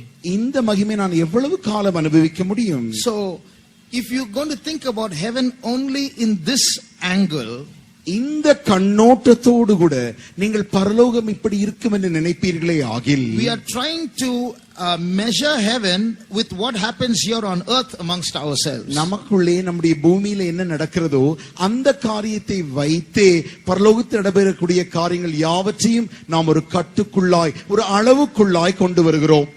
But one thing I want to tell you, ஆனால் ஒரு காரியத்தை நான் சொல்ல விரும்புகிறேன். heaven is not boring. பரலோகம் என்பது ஒரு காலம் அது போர் அடிக்கிற இடமே இல்லை. We will come to that later on. அதை குறித்து நாம் பின்பாக காணலாம். Secondly, இரண்டாவதாக there is no disappointment in heaven. பரலோகம் என்கிறதான இடத்திலே ஒரு நாளும் ஏமாற்றம் என்கிறதான ஒரு காரியம் இல்லை. That is, when you go to heaven, நீங்கள் பரலோகத்திற்கு போகும் பொழுது you will go with great expectations. ஒரு பெரிய எதிர்பார்ப்புகளோடு கூட தான் நீங்கள் பரலோகத்திற்கு போவீர்கள். But when you enter there and look around, நீங்கள் பரலோகத்திற்கு போய் அங்கே இங்கும் அங்குமாய் சுற்றி பார்க்கும் பொழுது you're not going to say, this is heaven, is it? I thought something else. நீங்கள் இப்படி சொல்ல போகிறதில்லை, ஓ இவ்வளவுதானா பரலோகம், நான் என்னவெல்லாம் யோசித்தேனே என்று சொல்ல போகிறதில்லை. It's never going to be like that. அது அப்படி ஒரு காலம் இருக்க போகிறதில்லை. Like the Queen of Sheba said, ஆனால் சேபா ராணி சொன்ன காரியம் என்ன? I thought what they are telling me is exaggeration, but when I came and saw it, only I realized not even half was told to me. அவள் நினைத்தால் அவர்கள் சொல்லுகிறவர்கள் யாவுமே அதில் பாதி கூட இங்க இருக்காது என்று நினைத்தாள். ஆனால் வந்து பார்த்தால் they had not told only even half. அவர்கள் சொன்னது இதில் கண்டதில் பாதியை கூட சொல்லவில்லை என்று சொல்லுகிறாள். So when you go to heaven, it's going to be much more than what you think. ஆகினாலே நீங்கள் பரலோகத்திற்கு போகும் பொழுது நீங்கள் நினைத்து பார்ப்பதை காட்டிலும் அதிகமாய் அங்கே காண போகிறீர்கள். Thirdly, மூன்றாவதாக there is no nostalgia in heaven. That means there is no there are some things which you can look back and feel happy about, but now you don't have it with you. நீங்கள் பரலோகத்திற்கு போன பின்பு நல்ல அதாவது நாஸ்டல்ஜியா என்கிற வார்த்தையின் அர்த்தம் என்னவென்றால் ஒரு நல்ல காரியங்கள் நடந்திருக்கலாம் பழங்காலத்தில், அந்த காரியம் இனி வரப்போகிறதில்லை. அந்த நினைவை நினைத்து நினைத்து நீங்கள் ஏங்குகிற அந்த அனுபவம் இல்லை. For example, உதாரணமாக you may be very happy about your childhood. நீங்களுடைய பிள்ளையாயிருந்த அந்த சிறு பிள்ளையாயிருந்த காலத்தை குறித்து மிக சந்தோஷமாயிருப்பீர்கள். So when you think about your childhood, you feel very happy about those good old days, but you can never enjoy childhood hereafter. நீங்கள் அந்த சிறு பையனாய் இருந்த அந்த நல்ல நாட்களை நினைத்து அந்த நல்ல அனுபவத்தை நினைத்து பார்ப்பீர்கள். ஆனால் ஒரு காலமும் அந்த அனுபவம் உங்களுக்கு திரும்ப வரப்போகிறதில்லை. So it's a sad memory about the good past. ஆகையினாலே அது துக்கமான ஞாபகங்கள், நல்ல பழங்காலத்தை குறித்ததான துக்க ஞாபகங்கள். In heaven there is no nostalgia or sad feeling about the past. ஆகையினாலே பரலோகத்திலே அப்படிப்பட்டதான நினைவுகள், பழங்காலத்தை குறித்த நன்மையான அந்த துக்கமான ஞாபகங்கள் ஒரு காலம் வராது. When we come to what heaven is like, we will see more about this. பரலோகம் எப்படி இருக்கிறது என்பதை நாம் காணும் பொழுது இப்பொழுது சொன்ன காரியத்தை குறித்து நாம் தெளிவாய் காணலாம். Now what is heaven like? இப்பொழுது பரலோகம் எப்படி இருக்கிறது? Read Psalm 17 verse 15. சங்கீதம் 17ஆம் அதிகாரம் 15ஆம் வசனம். நானோ நீதியில் உம்முடைய முகத்தை தரிசிப்பேன், நான் விழிக்கும்போது உமது சாயலால் திருப்தியாவேன். As for me, I will behold thy face in righteousness. I shall be satisfied when I awake with thy likeness. I shall be satisfied. நான் திருப்தியாவேன். Heaven is a place that will satisfy all the emotions of every human being. எல்லா மனுஷரின் சகல எழுச்சிகளையும் பரலோகம் மாத்திரமே திருப்தி செய்யும். For example, உதாரணமாக one person will like red, another person will like black. ஒருவருக்கு சிவப்பு நிறம் பிடிக்கும், இன்னொருவருக்கு கருப்பு நிறம் பிடிக்கும். One person will like one food stuff, another person will like another food stuff. ஒருவருக்கு இந்த சாப்பாடு பிடிக்கும், மற்றவர்களுக்கு அந்த சாப்பாடுகள் பிடிக்கும். Each person's tastes differ. ஒவ்வொருவனுடைய அந்த ருசியும் வித்தியாசமாய் இருக்கிறது. But heaven is a place that will satisfy every human being who gets there. ஆனால் பரலோகமோ அங்கு செல்கிற சகல மனுஷரையும் அது திருப்தியாக்க கூடியதாக இருக்கிறது. So all the emotions that a man can be fully and truly and eternally satisfied through when we enter into heaven. ஆகையினாலே ஒரு மனிதர்களுக்கு இருக்கிறதான சகல எழுச்சிகள் யாவையும் அந்த பரலோகத்திலே அவன் திருப்தியாக ருசித்து நித்தியமாய் அனுபவிக்க முடியும். We had a pastor called Pastor Don. நமக்கு பாஸ்டர் டான் தான் ஒரு பாஸ்டர் இருந்தார்கள். He had a near death experience. அவர்களுக்கும் கூட அந்த மரண தருவாய் வரைக்கும் சென்றதான அந்த அனுபவங்கள் உண்டு. His soul left him and he was taken up into great heights. அவருடைய ஆத்துமா அவருடைய சரீரத்தை விட்டு மிக உயரங்களுக்கு அது தூக்கி செல்லப்பட்டது. And he said, as I went higher and higher, a point came where I experienced joy that could not be described by words. அவர் சொன்னார், இப்படி நான் உயர உயர செல்லும் பொழுது வார்த்தைகளால் வர்ணிக்க கூட அளவில்லாத அளவிற்கு அப்படிப்பட்ட ஒரு சந்தோஷத்தை நான் அங்கே அனுபவித்தேன் என்று சொன்னார். That's why the Bible says the joy of heaven is joy unspeakable. ஆகையினால் தான் வேதம் சொல்லுகிறது, பரலோகத்தின் சந்தோஷமானது வார்த்தைகளால் விவரிக்கப்பட முடியாததாய் இருக்கிறது. It's something that you cannot tell with words. There are no words in our human languages to describe the joy of heaven. அந்த பரலோகத்தின் சந்தோஷத்தை வர்ணிக்க நம்முடைய மனுஷருடைய பாஷைகளில் வார்த்தைகளே இல்லை. Now we have certain other emotions that we can express like surprise. நமக்குள்ளே பலவிதமான எழுச்சிகள் காணப்படுகின்றன. அவைகளில் ஒன்றுதான் ஆச்சரியம். Suppose you're traveling in a bus. உதாரணமாக நீங்கள் ஒரு பேருந்தில் பயணம் செய்வீர்களே ஆகி and you befriend the one next to you. உங்களுக்கு பக்கத்தில் உட்கார்ந்திருக்கிறவர்களோடு கூட நீங்கள் சிநேகிதம் பிடிக்க தொடங்கின பொழுது, and in the course of your conversation you realized he was your classmate who was studying with you 20 years ago. அப்படி நீங்கள் அவரிடத்தில் புதிதாய் யாரோ உட்கார்ந்திருக்கிறார், அவரோடு கூட பேசிக் கொண்டிருக்கிறீர்கள்.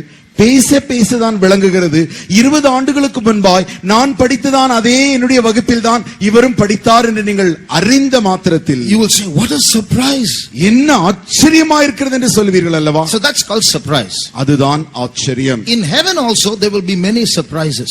பரலோகத்திலும் கூட பல ஆச்சரியங்கள் உண்டு. Some people we think will never go to heaven, you will see them there. நாம் சிலரை பார்த்து நினைப்போம், இவர்கள் ஒரு காலம் பரலோகம் செல்ல மாட்டார்கள் என்று. ஆனால் நீங்கள் அங்கே சென்ற பிறகு அவர்களை பரலோகத்தில் பார்ப்பீர்கள். Some people you think you'll surely see in heaven, you won't find them there. சிலரை நீங்கள் நினைத்திருப்பீர்கள், இவர்களை கண்டிப்பாக நான் பரலோகத்தில் பார்ப்பேன். அப்படி நீங்கள் பரலோகத்திற்கு போன பொழுது அவர்கள் அங்கே இல்லை. So there will be surprises like that in heaven. ஆகையினால் இப்படிப்பட்ட ஆச்சரியங்கள் பரலோகத்தில் காணப்படுகின்றன. We have many questions that don't have answers right now. இப்பொழுது நமக்கு अनेक கேள்விகள் உண்டு, அதற்கு சரியான பதில்கள் இல்லை. But when you go to heaven and Jesus answers our questions, we are going to be surprised at the answers he gives. நாம் பரலோகத்திற்கு போன பொழுது நாம் இருக்கிறதான இந்த கேள்விகள் யாவற்றிற்கும் இயேசுவானவர் தாமே பதில்களை தரும் பொழுது அந்த பதில்களினாலே நாம் ஆச்சரியம் அடைவோம். When you go to heaven and you receive the rewards, our rewards in heaven, நாம் பரலோகத்திற்கு போன பின்பு நாம் நம்முடைய பிரதிபலன்களை பெறும் பொழுது we are going to be surprised. அதை குறித்து நாம் ஆச்சரியம் அடைவோம். Lord, all this for me, are you sure? ஆண்டவரே, இப்படி பிரதிபலன்களை எனக்கு தருகிறீரே, இது எனக்கு தானா? நீ சரியாய் பார்த்தீரோ? So God is going to shower us with so many rewards that we realize that we are not worthy to get it all. தேவன் நமக்கு தருகிறதான அந்த பிரதிபலன்களை நாம் காணும் பொழுது அந்த பிரதிபலன்களுக்கு நாம் தகுதியே இல்லை என்பதை நாம் உணரப் போகிறோம். We are going to be surprised in heaven. நாம் பரலோகத்திலே ஆச்சரியங்களால் அடைய போகிறோம். There's another emotion called wonder. இன்னும் ஒரு எழுச்சி உண்டு, அதுதான் அதிசயம். There are some things that we will wonder at. சில காரியங்களை குறித்து நாம் அதிசயம் அடைவோம். For example, you look at this scenery here. இங்கே காண்கிறதான இந்த காட்சியை பாருங்கள். Maybe we here may not wonder at it, but people who have never seen the sea will wonder at such a scene. இந்த படத்தை பார்த்து நாம் ஒருவேளை அதிசயம் அடையாமல் இருக்கலாம். இதை காணாதவர்கள் இப்படிப்பட்ட ஒரு படத்தை பார்க்கும் பொழுது அதிசயம் அடைந்து விடுவார்கள். The silhouette of those coconut trees against the red sky. அந்த நீங்கள் ஒரு அந்த மரத்தின் இந்த படத்திலே பார்க்கும் பொழுது அந்த மரத்தின் அடியிலே காணப்படுகிறதான அந்த நிழற்படத்தை, the golden glow of the sun against the evening sky. மாலை வேளையில் வானத்தில் மேகத்தில் காணப்படுகிறதான அந்த சூரிய அந்த பிரகாச வட்டம். Look at the clouds in the sky moving from red to black like the work of an artist. அந்த வானத்தை நீங்கள் மாலை பார்க்கும் பொழுது பாருங்கள், அந்த மேகம் எப்படி ஒரு வரைகிறவன் நன்றாக வரைகிறானோ அதுபோல ஆரஞ்சு நிறத்திலிருந்து தான் இந்த மேகங்கள் கருப்பு நிறமாக மாறிக்கொண்டிருக்கிறது. It makes you wonder. இதையெல்லாம் காணும் பொழுது நம்மை அதிசயமாய் பார்க்க விரும்புகிறது. You must realize that these emotions are only there for human beings, not for animals. நீங்கள் இந்த காரியங்களை அவற்றை நன்றாக புரிந்து கொள்ள வேண்டும்.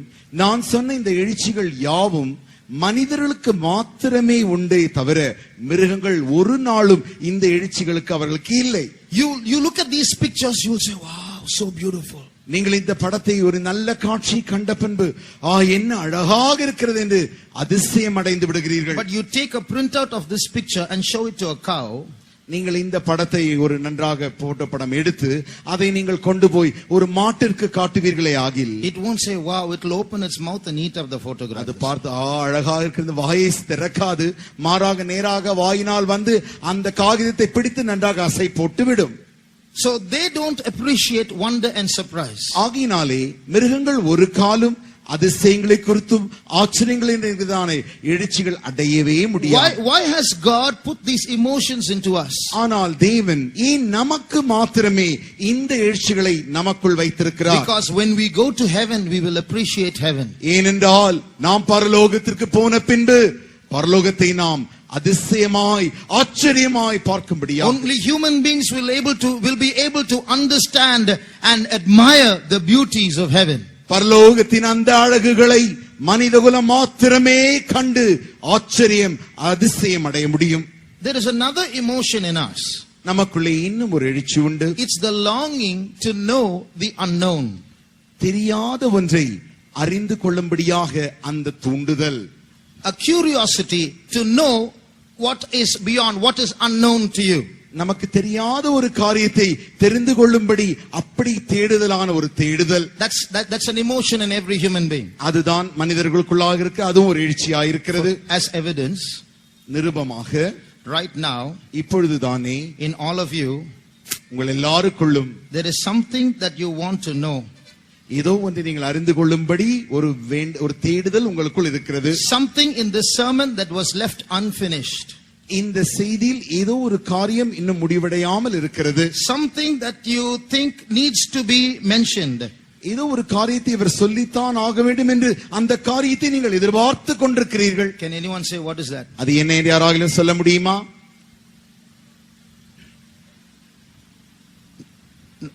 Something in the course of the sermon which I have not said, but it is there in your minds. இந்த பிரசங்கத்தினூடாய் ஒரு காரியத்தை நான் இன்னும் சொல்லவில்லை, அதை சொல்ல மாட்டேனோ என்று சொல்லி உங்களுடைய மனதிலே ஒரு தேடுதல் காணப்படுகிறது. அது அந்த காரியம் என்ன? Anyone? I said something in the beginning. நான் தொடக்கத்தில் ஒன்றை சொன்னேன். It was one of the first sentences that I said after the sermon began. பிரசங்கம் தொடங்கிய முதல் வாக்கியங்களில் தானே இந்த காரியத்தை நான் உங்களுக்கு சொன்னேன். I said I want to tell a very interesting story. மிக மிக எல்லாருக்கும் விருப்பமான ஒரு கதையை சொல்ல நான் விரும்புகிறேன் என்று சொன்னேன் அல்லவா? But I haven't said the story. நான் இன்னும் கதையை சொல்லவே இல்லை. And unfortunately I'm not going to tell the story also. துரதிர்ஷ்டவசமாக நான் இன்றைக்கு அந்த கதையை சொல்ல போவதும் இல்லை. Now what happens is when that statement was made, from then, for those who heard that statement, there will always be a consciousness, a longing to know, what is that he forgot? அந்த கதை சொல்லுவேன் என்று அவர் தொடக்கத்திலே நான் சொன்ன மாத்திரத்தில் தானே சிலருக்குள் ஒரு தேடுதல் மனதிலே தூண்ட ஆரம்பிக்கிறது. ஏதோ ஒன்று கதை சொல்லுகிறேன் என்று சொன்னாரே, அதை அவர் மறந்து விட்டாரோ, அதை சொல்ல மாட்டாரோ என்கிறதான ஒரு தேடுதல். So this shows there is a longing in us to know what is unknown. நமக்கு தெரியாத ஒரு காரியத்தை தெரிந்து கொள்ளும்படி நமக்குள் இருக்கிறதான அந்த ஏக்கம். I used to wonder why does God play hide and seek with heaven and hell? Why doesn't he just show everyone one glimpse of heaven, one glimpse of hell? நான் அடிக்கடி நினைப்பதுண்டு, ஏன் தேவன் இந்த ஒளிவு மறைவு விளையாட்டை விளையாடி கொண்டிருக்கிறார்? பரலோகத்தையும் நரகத்தையும் ஒரு காட்சியாக மனிதருக்கு அப்படி காட்டி விட்டு போயிருக்கலாமே. Take them to heaven one glimpse, take them to hell one glimpse, then put them back to earth. ஜனங்களை தூக்கி அப்படி நேராக கொண்டு போய் பரலோகத்தை ஒரு காட்சியை காண செய்துவிட்டு நரகத்தின் காட்சியை காண செய்துவிட்டு கொண்டு வந்து இறக்கி விட்டிருக்கலாமே. Why? ஏன்? Many reasons, but one reason is அநேக காரணங்கள் உண்டு. அதில் ஒன்று, he wants us to keep longing for the unknown. That's why he doesn't show it to us. ஏன் அவர் நமக்கு இன்னும் காட்டாமல் இருக்கிறார் என்றால், நமக்குள்ளே அந்த ஏக்கம், அறியாத அந்த காரியத்தை தெரிந்துவிட மாட்டோமோ என்கிறதான அந்த ஏக்கத்தை இன்னும் நமக்குள் பெருகச் செய்யும்படியாக. When you give a gift to your friend on your birthday, why do you wrap it with wrapping paper? நீங்களுடைய நண்பருக்கு அவருடைய பிறந்த நாளில் தானே ஒரு பரிசு பொருளை தரும் பொழுது அதை நன்றாக ஒரு பேப்பரினாலே நன்றாக அதை சுற்றி அப்படி பேப்பரால் ஒட்டி நாம் கொடுக்கிறோம். One reason is an emotion is created, for a longing is created to know what is inside. அதில் அநேக காரணங்கள் உண்டு. அதில் ஒன்று என்னவென்றால், அதற்குள்ள என்ன இருக்கிறது என்று அவர் அறிந்து கொள்ள அந்த ஏக்கத்தை இன்னும் தூண்டி விடும்படியாக. So heaven is going to satisfy that longing. ஆகினாலே பரலோகமானது அந்த ஏக்கங்களை திருப்தி செய்ய போகிறது. So we wonder what heaven is going to be like. Keep wondering. பரலோகம் எப்படி இருக்கும் என்று நாம் ஆச்சரியமாய் அப்படி நாம் பார்க்கும் பொழுது அதை குறித்து இன்னும் நாம் ஆச்சரியம் அடைந்து கொண்டே இருக்க வேண்டும். When we get there, we are going to be wondering even more. நாம் பரலோகத்தை சென்று அடையும் பொழுது இப்பொழுது அடைந்த ஆச்சரியங்களுக்கும் மேலாய் நாம் அங்கே இன்னும் அதிக ஆச்சரியங்களால் பார்க்க போகிறோம். Next, what is heaven like? அதற்கு பின்பு பரலோகம் எப்படி இருக்க போகிறது? அடுத்தபடியாக Revelation 21:5. வெளிப்படுத்தின விசேஷம் 21ஆம் அதிகாரம் 5ஆம் வசனம். சிங்காசனத்தின் மேல் வீற்றிருந்தவர், இதோ நான் சகலத்தையும் புதிதாக்குகிறேன் என்றார். பின்னும் அவர், இந்த வசனங்கள் சத்தியமும் உண்மையுமானவைகள், இவைகளை எழுது என்றார். And he that sat upon the throne said, Behold, I make all things new.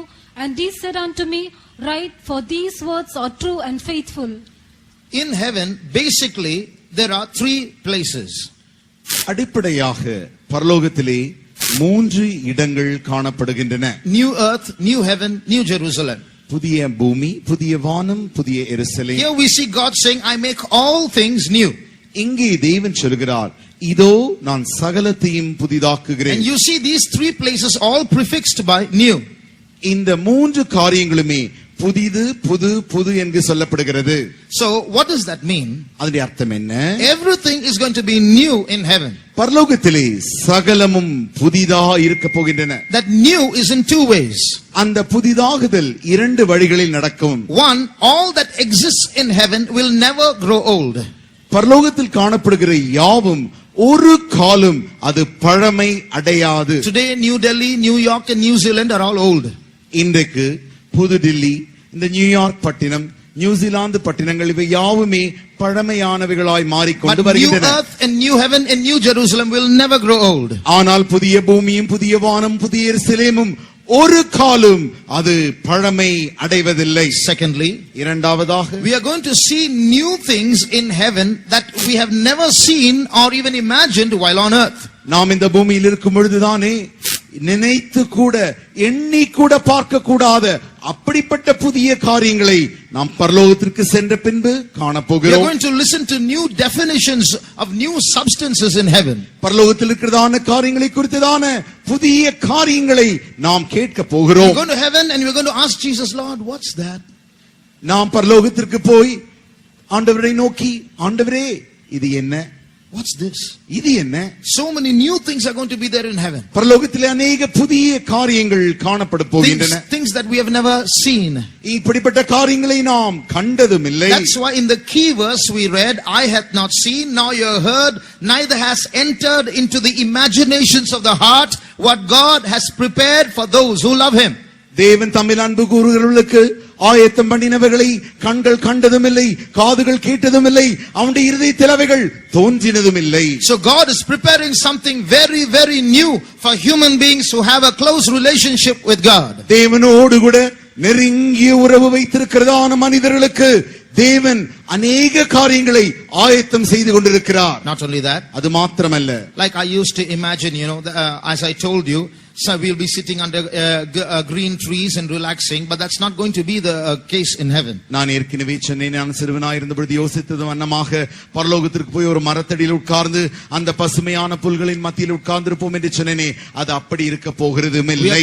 We are going to be very busy in heaven. பரலோகத்திலே நாம் மிக அலுவலாய் இருக்க போகிறோம். The Bible says his servants shall serve him. வேதம் சொல்லுகிறது அவருடைய ஊழியக்காரர்கள் அவரை சேவிப்பார்கள். You read that in Revelation 22. அதை நீங்கள் வெளிப்படுத்தின விசேஷம் 22ஆம் அதிகாரத்தில் வாசிக்கிறீர்கள். That means there is work in heaven. அதிலிருந்து நாம் விளங்கிக் கொள்கிறோம், பரலோகத்திலே வேலைகள் உண்டு. There is ministry in heaven. பரலோகத்திலே ஊழியங்கள் உண்டு. Not only that, அது மாத்திரமல்ல, there is growth and development and expansion in heaven. பரலோகத்திலே வளர்ச்சி விரிவாக்கம் உண்டாக போகிறது. Read Isaiah chapter 9. ஏசாயா 9ஆம் அதிகாரம் and read verse 7. 7ஆம் வசனம்.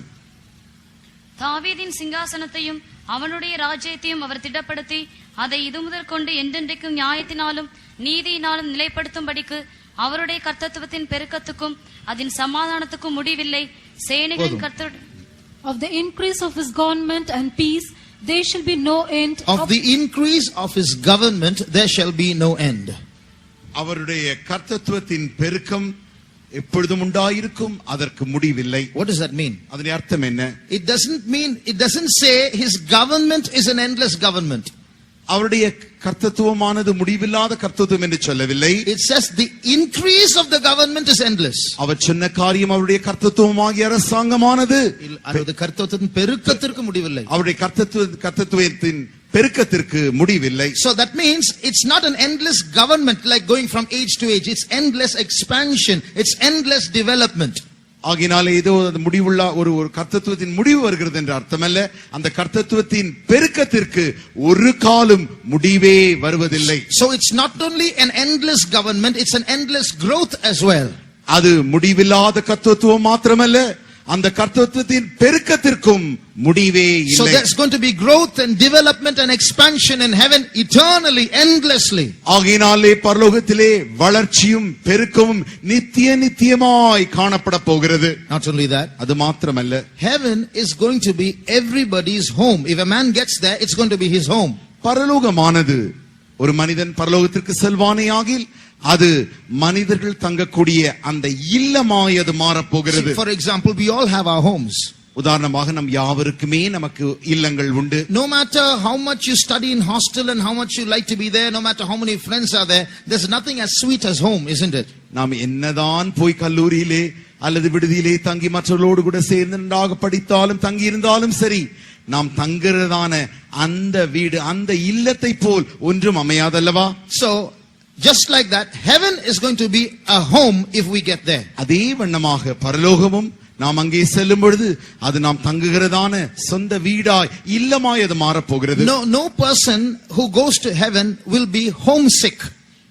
அந்த பரலோகத்திற்கு போகிற ஒருவனும் வீட்டை குறித்து அந்த கவலை ஒரு காலம் வராது. No one who has ever had a peep into heaven has ever wanted to come back from there. பரலோகத்தை எட்டி பார்த்த ஒருவரும் கூட திரும்பவுமாய் பூமிக்கு வர விரும்பினதே இல்லை. Heaven is so beautiful, it overwhelms them that they forget their family, their parents, their dear ones, their home and their education. They just want to be there all the time. பரலோகமானது அவ்வளவு அழகு நிறைந்ததான இடமாய் இருக்கிறபடினாலே, அந்த அழகு அவர்களை தழுவிக் கொண்டிருந்தபடினாலே, ஒரு காலம் அந்த சமயத்தில் தன்னுடைய வீட்டையோ குடும்பத்தையோ இங்கிருக்கிற காரியம் ஒன்றையும் குறித்து அவள் ஒரு காலம் நினைவிலும் கொள்வதில்லை, கவலையும் கொள்வதில்லை. There was a missionary who went to Africa. ஆப்பிரிக்க தேசத்திற்கு ஒரு சுவிசேஷகர் சென்றார். And he served there for many years, for about 25 years. 25 ஆண்டுகளுக்கு மேலாய் அவர் அங்கு ஊழியம் செய்தார். He served in the African jungles amongst tribal people. அங்கே இருந்ததான ஆப்பிரிக்க தேசத்திலே காடுகளில் இருக்கிறதான அந்த ஆதிவாசிகளின் மத்தியிலே அவர் ஊழியம் செய்தார். Then after that, after 25 years of roughing it out in Africa, அந்த 25 ஆண்டு காலம் அப்படி ஊழியம் செய்துவிட்டு he was coming back to his hometown, to America, by ship. திரும்பமாக தன்னுடைய சொந்த வீடு இருக்கிறதான அந்த அமெரிக்க தேசத்திற்கு அவர் கப்பலின் மூலமாய் திரும்பி வந்தார். In the same ship, the president of America was coming.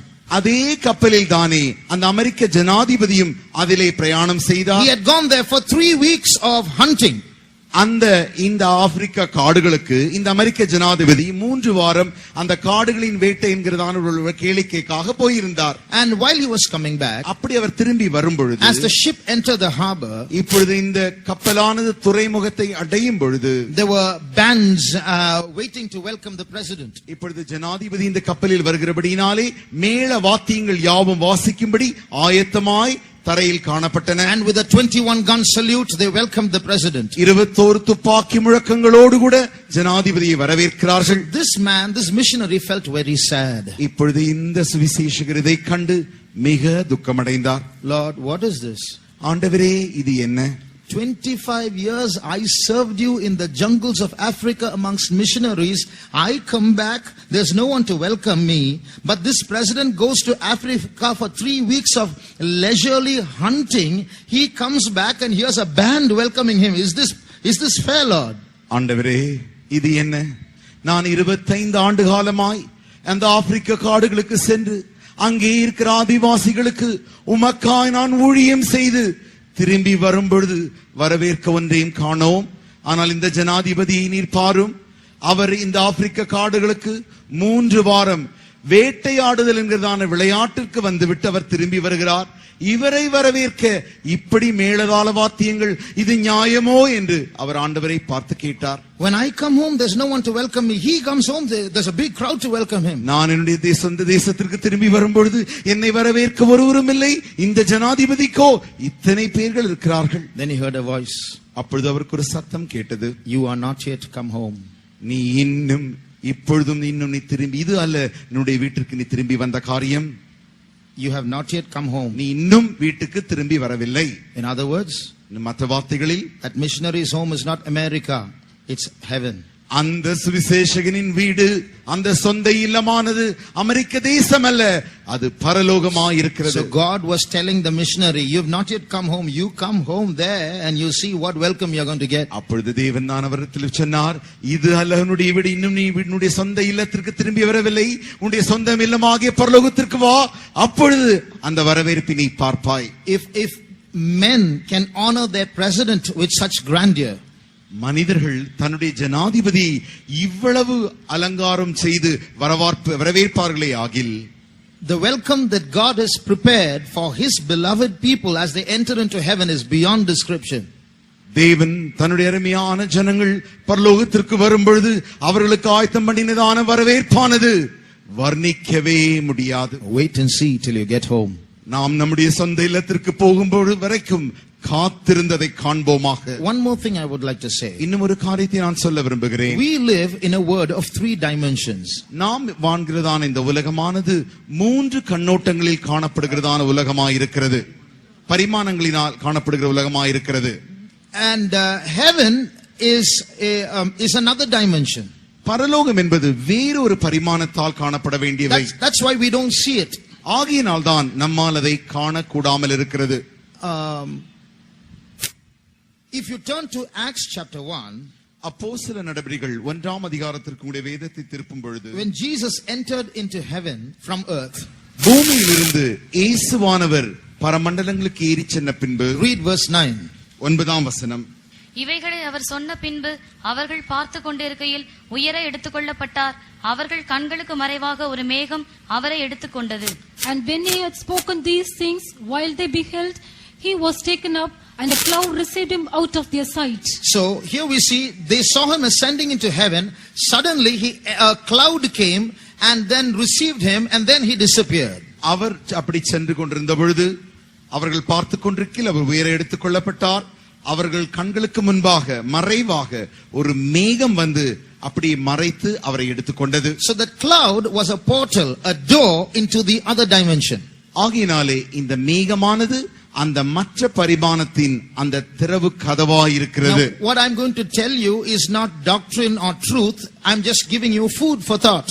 நான் சொல்லுகிற இந்த காரியமானது உபதேசமோ சத்தியமோ அல்ல, உங்களுடைய சிந்தனைக்கு உணவாய் தர விரும்புகிறேன். What if there are more than 4 dimensions? 4 பரிமாணங்களுக்கும் அதிகமாய் இருக்குமே ஆகில் என்ன நடக்கும்? There might be more than 4 dimensions. 4 பரிமாணங்களுக்கு மேலாக காணப்படலாம். There is a theory called string theory where they say there are 10 dimensions in the universe. String theory என்கிறதான ஒரு string theory என்கிறதான ஒரு தத்துவம் உண்டு. அதிலே 10 பரிமாணங்களுக்கு மேலாக இருக்கிறது என்று அவர்கள் சொல்லுகிறார்கள். 10 dimensions. 10 பரிமாணங்கள். So suppose there is a 4th dimension. உதாரணமாக 4ஆம் பரிமாணம் இருக்குமே ஆகில், where you disappear from the 3rd dimension. நீங்கள் இந்த 3வது பரிமாணத்திலிருந்து மறைந்து போகும் பொழுது and enter into the 4th dimension. 4வது பரிமாணத்திற்குள் பிரவேசித்து, suppose there's a 5th dimension. அங்கே ஒரு 5வது பரிமாணம் இருக்குமே ஆகில், you disappear from the 4th dimension and enter into the 5th dimension. நீங்கள் 4வது பரிமாணத்திலிருந்து மறைந்து 5வது பரிமாணத்திற்குள்ளாய் செல்கிறீர்கள். suppose there's another 6th dimension where you disappear from the 5th and enter into the 6th. 6வது பரிமாணம் இருக்குமே ஆகில் 5வது பரிமாணத்தில் நீங்கள் மறைந்து இப்பொழுது 6வது பரிமாணத்திற்குள்ளாய் பிரவேசிக்கிறீர்கள். maybe entering into new earth, new heaven, new Jerusalem and Zion might be entering it from one dimension into another. ஒருவேளை நீங்கள் புதிய வானம், புதிய பூமி, புதிய எருசலேம், சியோன் என்கிறதான இடத்திற்கு ஒரு பரிமாணத்திற்கு மறு பரிமாணத்திற்கு அப்படி மறைந்து மாறி போகிறதா இருக்கலாம். and every dimension you enter in and look in it, so beautiful, so new, everything has to be redefined. ஒவ்வொரு பரிமாணத்திற்குள்ளாய் பிரவேசிக்க எல்லாமே மிக அழகாக மிக புதிதாய் காணப்படும். வார்த்தைகளால் சொல்லவே முடியாது. We cannot say things for sure, but one thing Jesus said, one thing the Bible says, what God has prepared for us, this heart has not imagined. ஆனால் இது நிச்சயம் என்று நாங்கள் சொல்ல நிச்சயமாய் உங்களுக்கு நான் நிரூபிக்க முடியாமல் போனாலும் தேவன் தம்முடைய வாசனத்தினால் சொல்லி இருக்கிற காரியம் என்னவென்றால், தேவன் தம்மில் அன்பு கூறுவர்களுக்கு ஆயத்தம் பண்ணினவர்களை அவைகள் ஒன்றும் கூட இருதயத்தில் கூட அவர்களுக்கு தோன்றவில்லை. So what is in heaven is beyond human imagination. ஆகையினாலே பரலோகத்தில் இருக்கிற காரியங்கள் மனிதனுடைய சிந்தைக்கும் அப்பாற்பட்டதாய் இருக்கிறது. When we go to heaven, நாம் பரலோகத்திற்கு போன பின்பு and we will look around heaven, நாம் பரலோகத்தை சுற்றி பார்க்கும் பொழுது I don't think we'll do much talking. நான் நினைக்கிறேன் அங்கே போய் நாம் அதிகமாய் பேச போகிறதில்லை. Because what we see will overwhelm us so much that we won't have words to say for the first few thousand years. நான் என்ன நினைக்கிறேன் என்றால் பரலோகத்திலே போய் நாம் அந்த பார்க்கிற மாத்திரத்தில் அந்த காரியங்களின் ஆச்சரியங்களும் அதிசயங்கள் யாவும் அப்படியே நம்மை திகைத்து போக வைத்து ஆயிரக்கணக்கான ஆண்டுகள் வார்த்தைகளாலே நாம் பேச முடியாத அளவிற்கு அப்படியே திகைக்க போகிறோம். This being so, அப்படி என்றால் how do we get to heaven? நாம் பரலோகத்திற்கு எப்படி செல்ல முடியும்? What religion do we follow to get to heaven? பரலோகத்திற்கு செல்லும்படி நாம் எந்த மதத்தை பின்பற்றுவது? I told you a little while ago that all our goodness is not good enough to get to heaven. நான் ஏற்கனவே உங்களுக்கு சொன்னேன், நம்முடைய நன்மைகள் யாவும் பரலோகத்திற்கு செல்லக்கூடிய அந்த தகுதியுள்ள நன்மைகளே அல்ல. I read a saying a few months ago. கொஞ்ச மாதங்களுக்கு முன்பாக இப்படி சொன்னதை நான் என்னுடைய காதினால் கேட்டிருக்கிறேன். I read. நான் வாசித்திருக்கிறேன். If you think that a particular person is so good that he'll surely go to heaven, நீங்கள் ஒருவேளை ஒரு குறிப்பிட்ட நபர் இவர் மிகவும் நல்லவர் பரலோகத்திற்கு செல்லுவார் என்று நினைப்பீர்களே, ஆனால் you don't know sin. உங்களுக்கு பாவம் என்ன என்றே தெரியவில்லை. On the other hand, மற்ற வார்த்தைகளில் சொல்லப்போனால், if you think a person is so bad he will never get to heaven, ஒரு மனிதனை பார்த்து இவன் மிக மோசமானவர் ஒரு காலம் பரலோகமே செல்ல மாட்டார் என்று நீங்கள் சொல்லுவீர்களே ஆகில், you don't know God. உங்களுக்கு தேவன் யார் என்றே தெரியவில்லை. So some of the goodness that we think is not good enough for heaven, some of the badness which we think disqualifies us can be swallowed up by the goodness of God. நாம் நினைக்கிறோம் இதெல்லாம் நல்ல காரியங்கள் நன்மைகள் என்று நினைக்கிறோமே, இந்த நன்மைகள் யாவும் பரலோகத்திற்கு செல்லக்கூடிய அளவிற்கு நன்மைகளே அல்ல.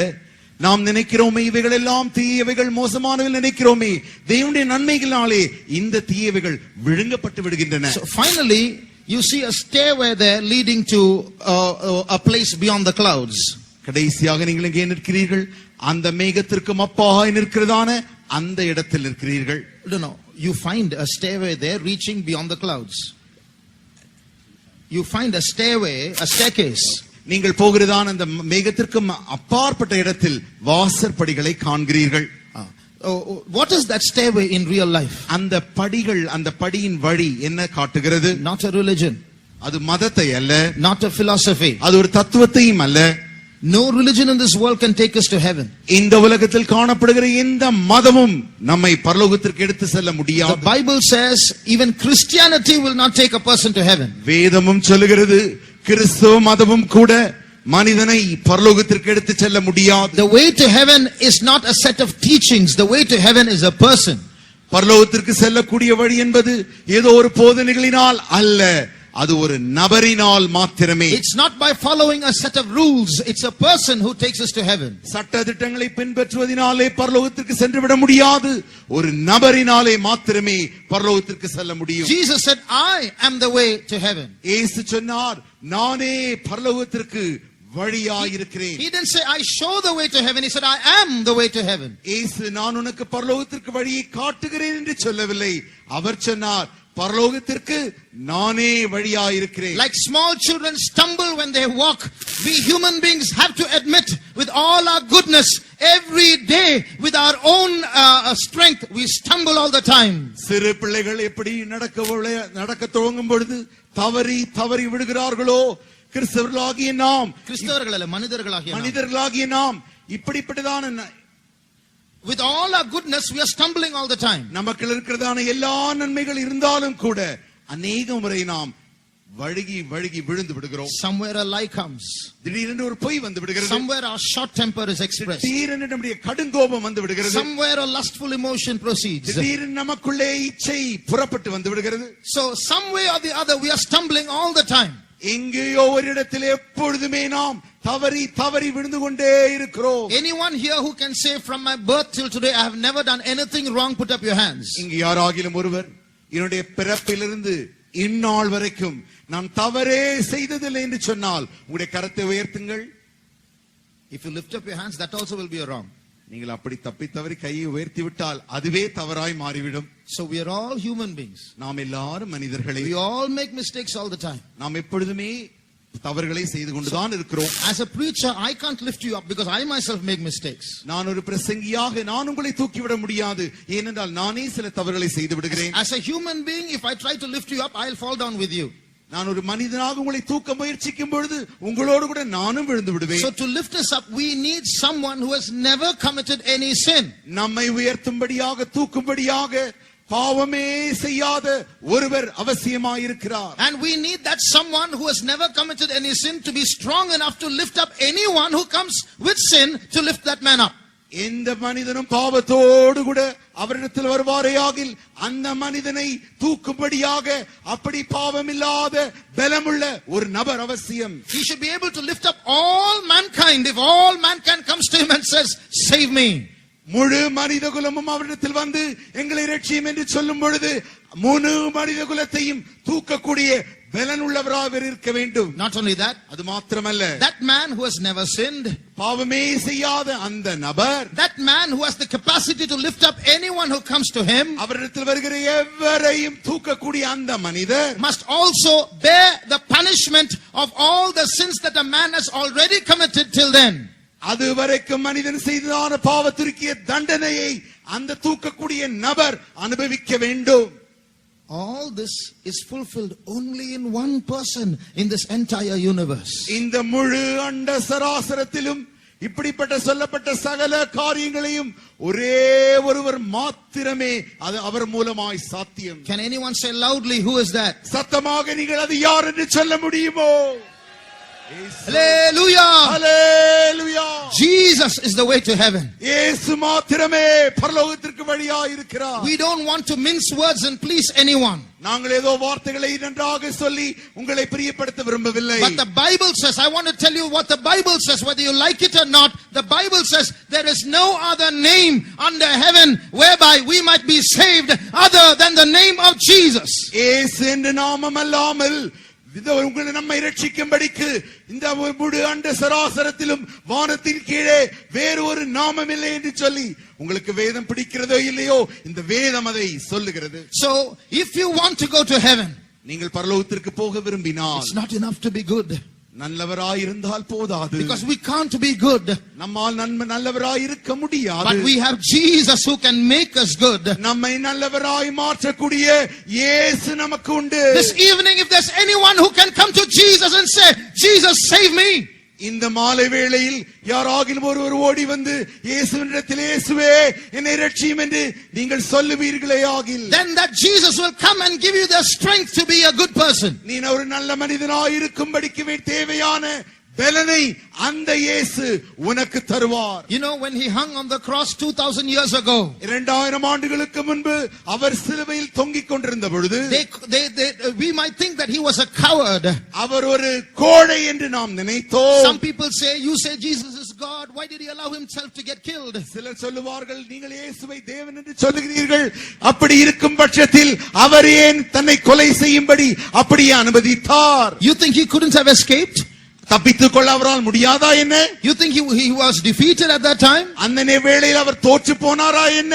If he wanted to, from his crucified state, he could have come right down and settled down on the ground. அப்படி செய்ய வேண்டும் என்றிருந்தால் அந்த சிலுவையில் அறையப்பட்ட அந்த வேளையில் தானே அவன் நேராய் வந்து காரியங்களை செய்திருக்க முடியும். If he wanted to do magic, he would have done magic. அங்கே அவர் ஒரு மந்திரத்தை வித்தை செய்திருக்க வேண்டும் என்றால் வித்தையை செய்திருக்கலாம். As he hung on the cross, அப்படி அவர் சிலுவையில் தொங்கிக் கொண்டிருந்த பொழுது he could have said 1, 2, 3 and he would have just come there in front of the cross with the cross 5 feet behind him, still airborne and the nails inside him. வேண்டுமென்றால் 1, 2, 3 என்று சொன்ன மாத்திரத்தில் அப்படியே அந்த சிலுவை மரத்திலிருந்து ஒரு 5 அடி தூரத்திற்கு முன்பாக வந்து அப்படியே காற்றில் தொங்கிக் கொண்டு நின்று கொண்டிருக்கலாமே. Then again with another 1, 2, 3 all the nails would have come out another 5 feet in front of him. ஏன் 1, 2, 3 என்று சொன்ன மாத்திரத்தில் அந்த ஆணிகள் 5 அடி தூரத்தில் வந்து அப்படியே அந்தரங்கத்தில் நின்றிருக்கலாமே. He could have done that if he wanted to. வேண்டுமென்றால் அவர் செய்திருக்கலாம். But he didn't do it. அவர் அப்படி செய்யவில்லை. Why? ஏன்? He had to pay the penalty for all the sins that you and I committed till the day we came to know him. அவரை அறியும் நாள் வரை நீங்களும் நானும் செய்த சகல பாவத்திற்கும் அவர் தண்டனை அனுபவிக்கும்படியாக. For all the sins that we committed in our ignorance, God the Father beat his son for it. நாம் நம்முடைய அறியாமையினால் செய்த எல்லா பாவத்திற்காய் பிதாவாகிய தேவன் அவரை அடிக்க வேண்டியதாயிற்று. The times of our ignorance God winked at. God did not consider. நம்முடைய அறியாமையின் காலத்தில் தேவன் அதை கண்டுகொள்ளவில்லை. But now he commands every man and everywhere to repent. ஆனால் இப்பொழுதோ சகல மனுஷரும் மனம் திரும்பும்படி அவர் விரும்புகிறார். Shall we close our eyes? நம்முடைய கண்களை மூடுவோமா? That Jesus whom we are speaking about is right here today. நாம் பேசிக் கொண்டிருக்கிறதான இந்த இயேசு இந்த மாலை வேளையில் நம்முடைய மத்தியில் இருக்கிறார். He is in another dimension. You cannot see him, but he's very real. He's right here. அவர் வேறு ஒரு பரிமாணத்தில் இருக்கிறபடினாலே உன்னால் காண முடிகிறதில்லை. ஆனால் அவர் நிஜம், அவர் உண்மையாகவே இங்கே இருக்கிறார். If you come to Jesus, no matter what a great sinner you might be, he has the blood to wash you and cleanse you. எவ்வளவு பெரிய பாவியாய் இருந்தாலும் சரி, அது பரவாயில்லை. நீ அவரிடத்தில் வருவாயாகில் அவருடைய இரத்தம் உன்னை கழுவி சுத்திகரிக்க கூடியதாய் இருக்கிறது. Those who are listening to us for the first time, முதலாய் எங்களுடைய வார்த்தையை கேட்டுக்கொண்டிருப்பாயே ஆகில், I want to tell you, we here once upon a time we were many terrible sinners. நாங்கள் உங்களுக்கு ஒரு காரியத்தை சொல்ல விரும்புகிறோம். அநேக காலங்களுக்கு முன்பாய் நாங்கள் பெரும் பாவிகளாய் இருந்தோம். Amongst us are people who are adulterers, family.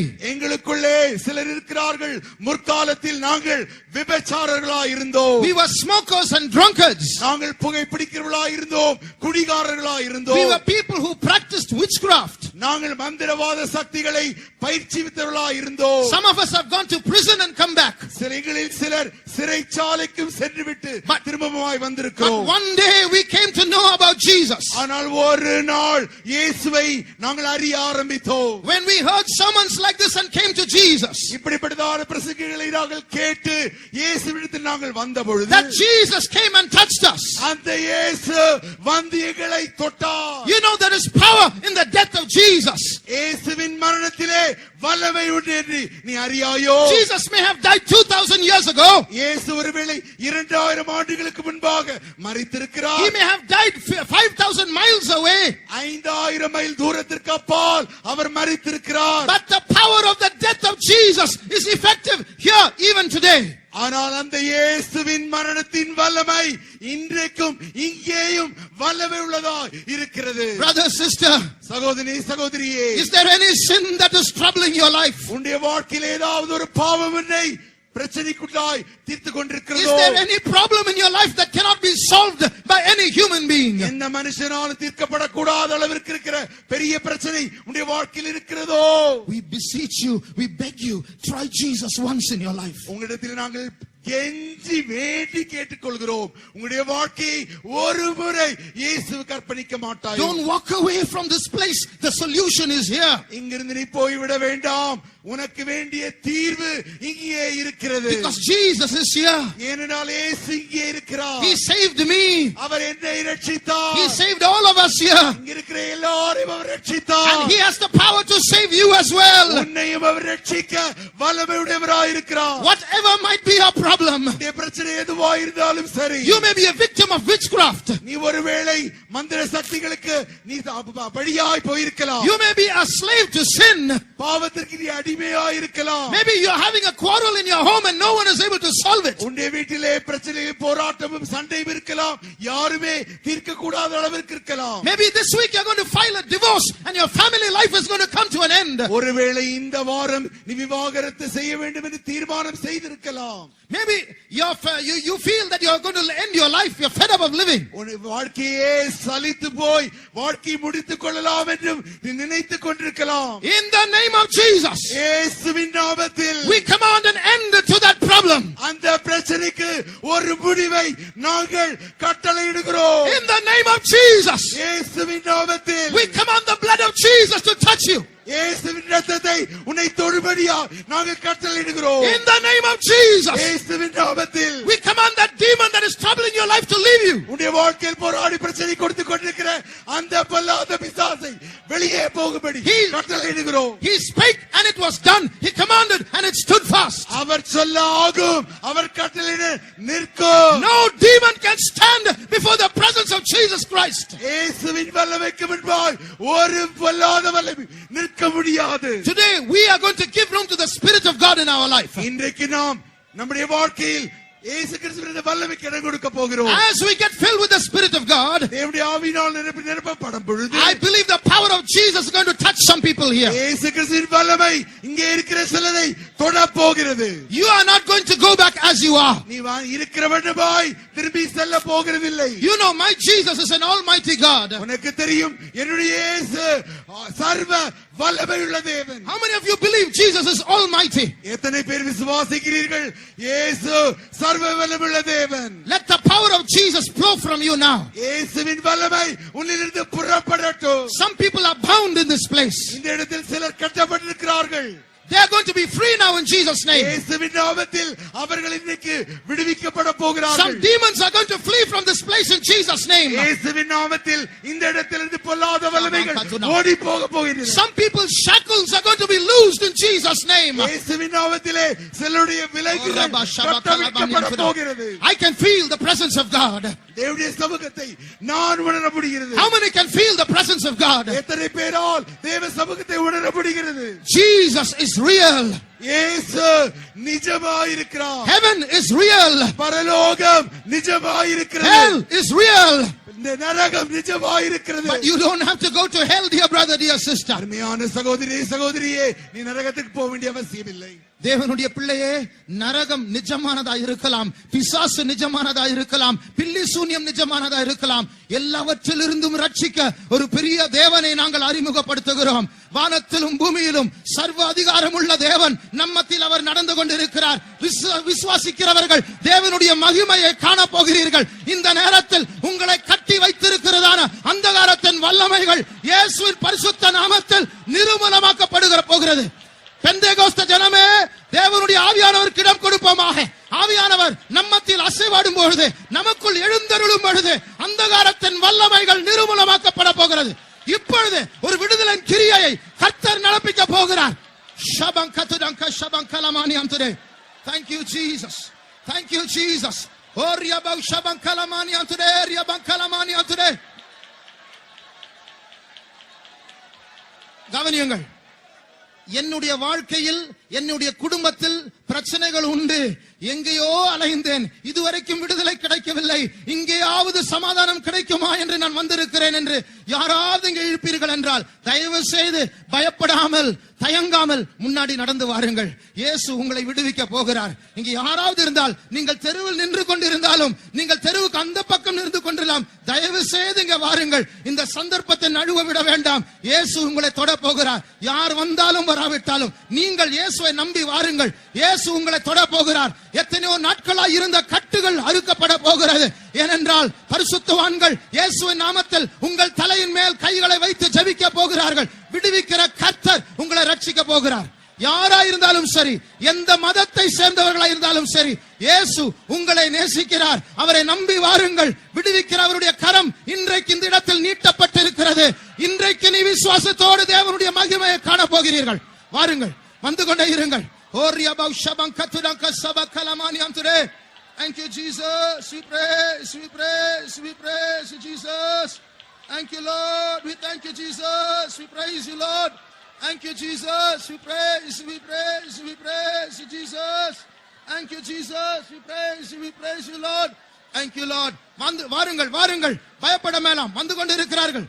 நீங்கள் யாரா இருந்தாலும் சரி, எப்படிப்பட்ட மதத்தை சேர்ந்தவர்களா இருந்தாலும் சரி, இயேசு உங்களை நேசிக்கிறார். இயேசு கிறிஸ்தவர்களை மாத்திரம் நேசிக்கிற தேவன் அல்ல, முழு உலகத்திற்காக, எல்லா மனுஷருக்காக அவர் ரத்தம் சிந்தினதான தேவன். அவரை நம்பி வாருங்கள். அவரை நம்பி வந்தால் வெட்கப்பட்டு போவதில்லை. உலக இன்பம் நம்பாதே, நம்பாதே, அது நிச்சயாவும் அழியும். உன் ஜீவன் போகும் நாளிலே, நாளிலே ஓர் காசும் கூட இயேசுராஜன் வருவார். இயேசுராஜன் வருவார். இன்னும் கொஞ்சம் நேரம் தான் மோட்சலோகம் சேர்ந்திடுவோம். இயேசுராஜன் வருவார். இன்னும் கொஞ்சம் நேரம் மோட்சலோகம் சேர்ந்திடுவோம். தேவன் வெள்ளம் ஓடுதே, ஓடுதே கல்வாரி மலைதனிலே. உன் பாவம் நீங்கி போகுமே, போகுமே அவசானம் செய்வதாலே. இயேசுராஜன் வருவார். இன்னும் கொஞ்சம் நேரம் தான் மோட்சலோகம். தேவ சபையே, கைகளை தட்டி ஆண்டவரை உயர்த்தி பாடுவோமாக. நாம் ஆண்டவரை உயர்த்த உயர்த்த அவருடைய வல்லமை இங்க ஜெபத்திற்கு வந்தா இருக்கிறதா ஜனங்களை தொட போகிறது. என்னையும் நேசர் ஏற்றுக்கொண்டு